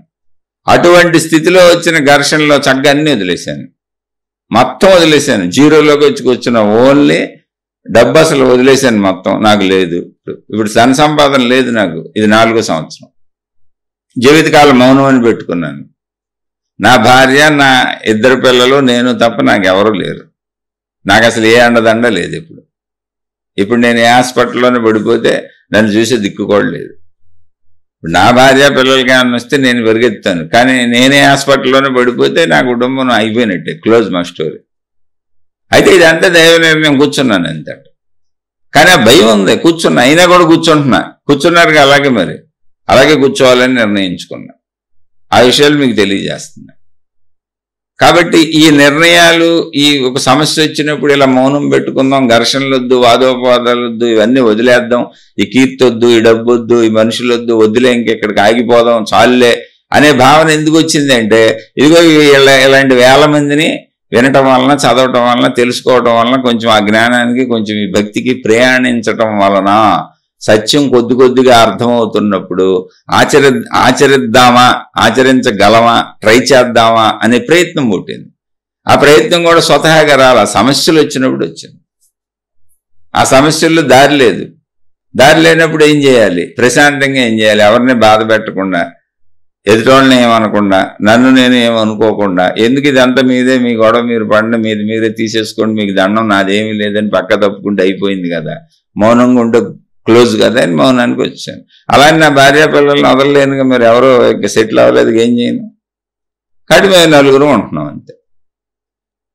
మళ్ళీ మేము 4 కాదు, నా భార్య తల్లి ఉంది, ఆమెకి ఎవరు చూసేవాళ్ళు లేరు.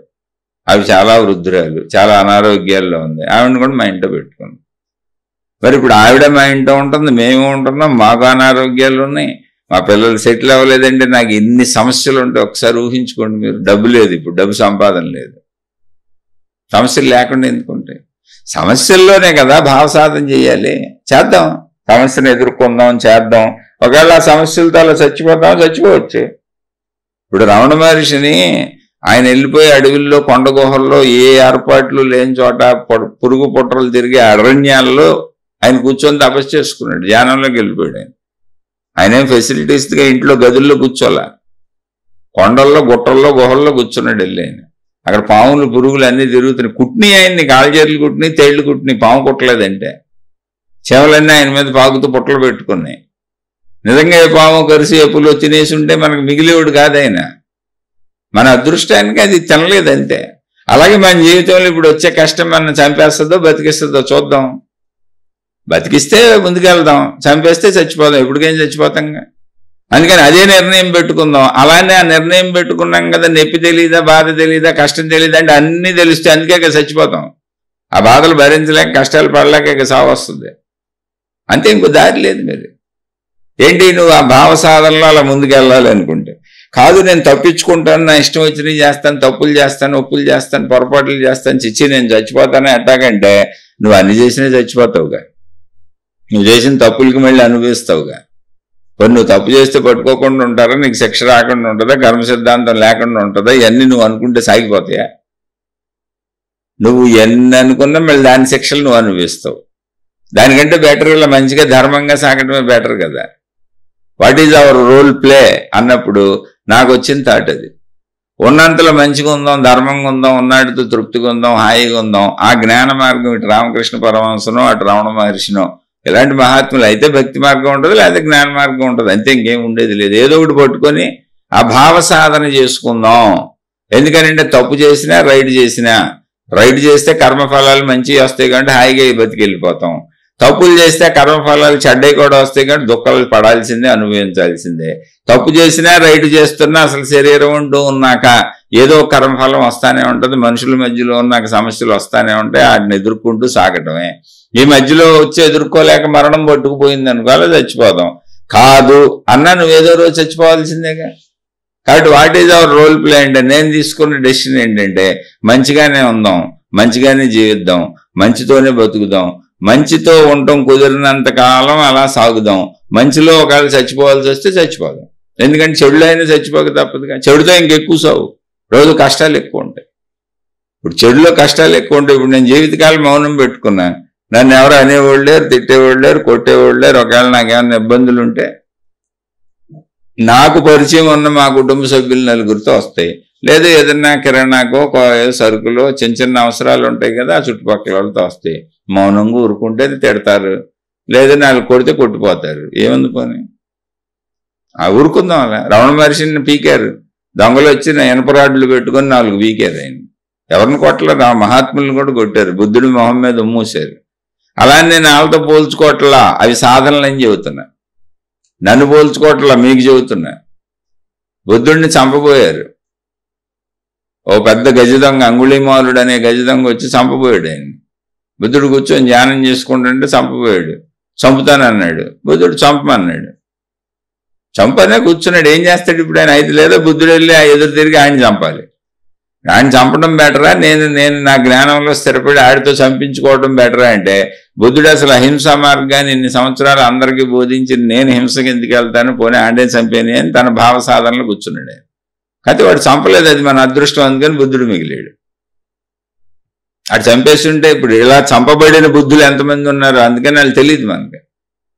అలా పాముల చేత కాటులు తినేసి ఏ గుహల్లోనూ తపస్సులకు వెళ్ళి పాముల్లో కరిసి చచ్చిపోయిన రమణ మహర్షులు ఎంతమంది ఉన్నారు, వాళ్ళు మనకు తెలియదు. ఈ రమణ మహర్షిని కరవలేదు మన అదృష్టం, ఆ బుద్ధుడిని చంపలేదు మన అదృష్టం. బుద్ధుడి మొహం మీద ఉమ్మూసారు, తుడుచుకెళ్ళిపోయాడు. భావ సాధన అది ఉమ్మూస్తే ఎందుకు తెలియదు, కోపం రాదేంటి? కాదు, ఆయన రాకూడదు, భావాన్ని అదుపు చేసుకోవాలి, అహంకారం పోగొట్టుకోవాలని అదుపు చేసుకున్నాడు ఆయన, అది భావ సాధన. కాబట్టి ఇక్కడ what is our role play అంటే, మీ భావ సాధన స్థితి ఎక్కడ ఉందో అక్కడి నుంచి వెళ్ళండి. నేనేమనుకున్నానంటే ఉన్నంతలో మంచిగా ఉందాం, మంచిగా జీవించడం ఎంతకాలం ఎలా కుదురుతుందో, ఏ తప్పులు, ఏ పొరపాట్లు, ఏ ఇబ్బందులు, ఏ బాధలు ఎవరిని పెట్టకుండా, తప్పులు చేయకుండా అలా జీవించుకుంటూ వెళ్దాం, ఏమొస్తుందో చూద్దాం. ఒకవేళ ఇలా ఉంటూ నేను మంచిగా ఉండలేని స్థితిలో నా కుటుంబం కోసమో నా కోసమో భరించలేని బాధ వస్తే తప్పు చేస్తానేమో నాకు తెలియదు. తప్పు చేసిన రోజు కూడా మీకు ఉపన్యాసంలో చెబుతాను, నాకు ఇంత కష్టం వచ్చింది, నేను ఈ తప్పు చేశాను. ఇప్పుడు ఇలా ఉందాం అనుకున్నా, అంత తప్పులు చేయాల్సినంత ఇబ్బందులు రాలా. చెప్పాక తినడానికి సరిపోను తిండి ఉంది, మా పిల్లల్ని చదివించుకోవడానికి సరిపోను తిండికి బట్టకి డబ్బులు ఉన్నాయి, నా భార్య పిల్లలు ప్రస్తుతానికి సరిపోను డబ్బులు ఉన్నాయి, కాబట్టి ఇబ్బంది లేదు. భవిష్యత్తు ఏంటో తెలియదు అంటున్నా, ఇప్పుడు ఇబ్బంది లేదు, ఇప్పుడేం ప్రాబ్లం లేదు, అందుకే ఉపన్యాసాలు చెప్పగలుగుతున్నాను. అందుకని what is our role play అన్నప్పుడు, ఇప్పుడు నేను ఎలా నేను యాక్ట్ చేయాలి, మొత్తం సుప్రీమే అంటే, if everything is powered by supreme, what is the role we have to play here? అది మన సోదరు అడిగినటువంటిది లాస్ట్లో. అంటే everything is powered by supreme అన్నప్పుడు మన రోల్ ప్లే ఏంటని అసలు ప్రశ్నే రాకూడదు, అందుకే ప్రశ్నలోనే సమాధానం ఉందన్న. ఇఫ్ ఒకవేళ everything is powered by supreme, if తీసేయండి, everything is powered by supreme అన్నప్పుడు ఇంకంతే, కష్టమైన నష్టమైన ఎవ్రీథింగ్ ఆ సుప్రీం చేతే నడుస్తుంది, ఆ ఫోర్స్ చేతే. మొత్తం ప్రతిదీ, అది కష్టమా దుఃఖమా బాధ మనకి అనవసరం, అంతా భగవంతుడి చేతే జరుగుతున్నది, అదే ఆన్సర్ అక్కడ. అయితే ఆ భావనను పెంచుకోవాలి, భావ సాధన కాదు. ఇఫ్ అని అంటే ఏంటి, నేను చేస్తున్నానని ఉంది, అందుకని if everything is powered by supreme అంటే ఏంటి, కొంత నేను కొంత శక్తి అని భావన ఉంది, మనం సగం సగంలో మధ్యలో ఉన్నాం. అప్పుడు వాట్ ఈజ్ ద రోల్ అని డౌట్ వస్తుంది, వీ హ్యావ్ టు ప్లే అన్నప్పుడు మన మానసిక స్థితిని బట్టి కొద్ది కొద్దిగా జ్ఞానాన్ని పెంచుకుంటూ, ఎందుకంటే అటు మనకు భగవంతుడి ధ్యాస ఉంది, ఇటు మన ధ్యాస ఉంది. పూర్తిగా మనం మన వైపు లేము, భగవంతుడి వైపు లేము, కొంత భగవంతుడు కొంత మనం అని ఉన్నాం. అందుకని ధర్మంగా మంచిగా జీవించమని చెప్పారు ఇలాంటి వాళ్ళకి. రోల్ ప్లే ఏంటంటే ధర్మంగా మంచిగా ఉండు, చెడు అసలు చేయబాక, జ్ఞానాన్ని తెలుసుకో, జ్ఞానంలో వెళ్తావో భక్తిలో వెళ్తావో నీ ఇష్టం, చెడు అయితే చేయబాక, అలా తెలుసుకుంటూ ముందుకు సాగు, అదే నీ రోల్ ప్లే. అప్పుడు నీకు వచ్చే సమస్యల్ని నువ్వు ఎలా ఎదుర్కోగలుగుతున్నావు, ఎలా ఉండగలుగుతున్నావు, ఏ సమస్య వస్తుందా, ఆ సమస్యకి నీకు చెడు చేయాలనిపిస్తుందా, కోపం వస్తుందా, అహం వస్తుందా పరిశీలించుకుంటూ మళ్ళీ దీన్ని అంతా మంచిగా కన్వర్ట్ చేసుకునే సాధన చేసుకో. అదే రోల్ ప్లే. నేను ఆ రోల్ ప్లేలోనే వెళ్తున్నా. నేను మిమ్మల్ని చేయమని చెప్పలా, నేను ప్రస్తుతం నేను చేసుకుంటుంది మీకు చెప్పా. ఇందులో కూడా ఎక్కువ బాధ వస్తే నేను మంచిగా ఉంటానా తప్పు చేస్తానా నాకు తెలియదు. నాకు ప్రస్తుతానికి నేను భరించలేనంత బాధలు నాకు రాలా. నేను భరించగలిగినటువంటి వాటిలోనే సమస్యలు నడుస్తున్నాయి నాకు. నేను భరించలేనంత సమస్య వచ్చినప్పుడు నేను అలా ఉండగలుగుతానా లేదా తప్పు చేస్తానా అనేది ఆ సమస్య వస్తే కానీ తేలదు. అంత సమస్య నాకు ఇంకా రాలా. వచ్చినప్పుడు మాత్రం నిజాయితీగా మీకు చెబుతున్నా, ఇక్కడ నేను తప్పు చేశాను, ఈ సమస్య వచ్చిందని అప్పుడు కూడా చెబుతాను. నేను మారలేకపోయాను, నా రోల్ ప్లేలో నేను పూర్తి జ్ఞానంతో దేవుడు భక్తి అనే దాంట్లో సాధనలో ఉండలేకపోయాను అని చెబుతాను నేను. ఎందుకంటే ఇప్పుడు కూడా ఉండలేకపోతున్నా, కోపం వస్తుంది అరుస్తాను నేను. ఇప్పుడు బుద్ధుడు కోపం వస్తే అరవలైనా, నాకు కోపం వస్తుంది అరుస్తాను నేను. ఇప్పుడు కూడా నేను కోపానికి అన్నింటికి, ఒక మనిషికి వచ్చి అన్నింటికి రెస్పాండ్ అవుతాను నేను. అయితే ఎక్కువ రెస్పాండ్ అయ్యే పరిస్థితులు లేవు, ఎందుకని జీవితకాలం మౌనం పెట్టుకున్నాను కాబట్టి ఎక్కువ సమస్యలు మనుషులతో లేవు నాకు. చాలా తక్కువ కుటుంబ అవసరాలకు సంబంధించినంత వరకు ఉన్నాయి. అక్కడ కుటుంబం మీద వచ్చినప్పుడు ఇంట్లో నేను అరుస్తా, మా ఆవిడ మీద అరుస్తా. బయట ఎవరితో అరవాల్సిన అవసరం లేదు, నా భార్య మీద అరుస్తా. ఏదన్నా విషయాలకు బాధపడతా, మనోబాధలు ఉంటాయి. కుటుంబ సభ్యులకి ఏదన్నా వచ్చినప్పుడు బాధపడతా. అంటే మళ్ళీ మనిషిలానే ఉన్నా, కాకపోతే బయట సమస్యలు తగ్గించుకున్నా జీవితకాలం మౌనం వలన. ధన సంపాదన లేదు కాబట్టి అసలు గొడవే లేదు, మనుషులతో సంబంధం లేదు కాబట్టి కీర్తి గొడవే లేదు, కామంకి ఎవరో మనుషులతో సంబంధం లేదు కాబట్టి కామ విషయాల్లో తప్పు చేయడానికి ఛాన్స్ లేదు. ఛాన్స్ వస్తే ఏం చేస్తానో తెలియదు. అప్పుడు ఛాన్స్ వచ్చి నాకు ఇబ్బందులు వచ్చి, కామం అంటే ఒక స్త్రీ పురుష సంబంధాలే కాదుగా, కామం అంటే అన్ని రకాలు కోరికలన్నీ కామం కిందకే వస్తాయి. అవసరాలు కోరికలు తీర్చుకోవటం అంతా. నిజంగా నేను భరించలేనంత సమస్య నాకు వచ్చినప్పుడు నేను ఎలా ఉంటాను అన్నది అది వచ్చినప్పుడు చెప్పాలి. ఇప్పుడు నాకు భరించలేనంత సమస్యలు లేవు, భరించగలిగిన సమస్యల్లోనే జీవితం వెళ్తున్న రోల్ ప్లే ఇది ప్రస్తుతానికి. అందుకని ఎవరికైనా రోల్ ప్లే ఏంటి, నువ్వు అయితే రమణ మహర్షిలాగా లేకపోతే రామకృష్ణ పరమహంసలాగా అయ్యే వరకు రోల్ ప్లే ఏంటంటే ధర్మంగా జీవించటం, మంచిగా జీవించటం, ధర్మంగా మంచిగా జీవించేటువంటి ప్రయత్నం నిరంతరం చేయటం, అందులో వచ్చే సమస్యలకు అనుకూలంగా భావ మార్పు మంచి వైపు చేసుకోవటం, ధర్మం వైపు భావ సాధన చేసుకోవటం. ఇది నాకు తెలిసింది చెప్పాను. ఇలా ఎంతైనా చెప్పుకుంటూ వెళ్ళొచ్చు అని ప్రస్తుతానికి ఈ శీర్షికని ఇక్కడికి ఆపుకుందాం. ఒకవేళ మన సోదరి అర్థం అవ్వలేదు అంటే మళ్ళీ తప్పకుండా అడగండి అమ్మా, మళ్ళీ చెబుతాను. ఇది విన్న మీకు కూడా ఎవరికైనా సందేహాలు వస్తే తప్పకుండా అడగండి, మళ్ళీ చెప్పుకునే ప్రయత్నం చేద్దాం. ఎందుకంటే ఇది మనం తెలిసి చెప్పుకుంటున్న విషయం కాదు, ఇది ఆధ్యాత్మిక చదువు, ఆత్మజ్ఞాన చదువుగా మనకు సంబంధించినటువంటి మన శరీరము, మన మనస్సు, మన బుద్ధి, మన ఆలోచనలకు సంబంధించిన ఇది చదువు, మన సొంత చదువు, స్వీయ చదువు, ఒక చదువుగా ఇది మాట్లాడుకుంటాం. అందుకని చదువుకునేటప్పుడు ఏమైనా డౌట్లు వస్తే మళ్ళీ మనం చెప్పుకోవచ్చు, మాట్లాడుకోవచ్చు. నేను చెప్పిన దాంట్లో ఎక్కడైనా సరే సరిగా లేదు, తప్పులు చెప్పాడు అనిపిస్తే దయచేసి నన్ను క్షమించి వదిలేయండి. నేను మీలాంటి సామాన్యుడినే, మీకంటే అతి సామాన్యుడిని. ఏదైనా మంచి ఉందనిపిస్తే తీసుకొని ఆచరించుకోండి. శుభమస్తు. మీకు మీ కుటుంబ సభ్యులకు మేలు చేకూరుగాక. మరొక కొత్త శీర్షికతో కలుసుకుందాం.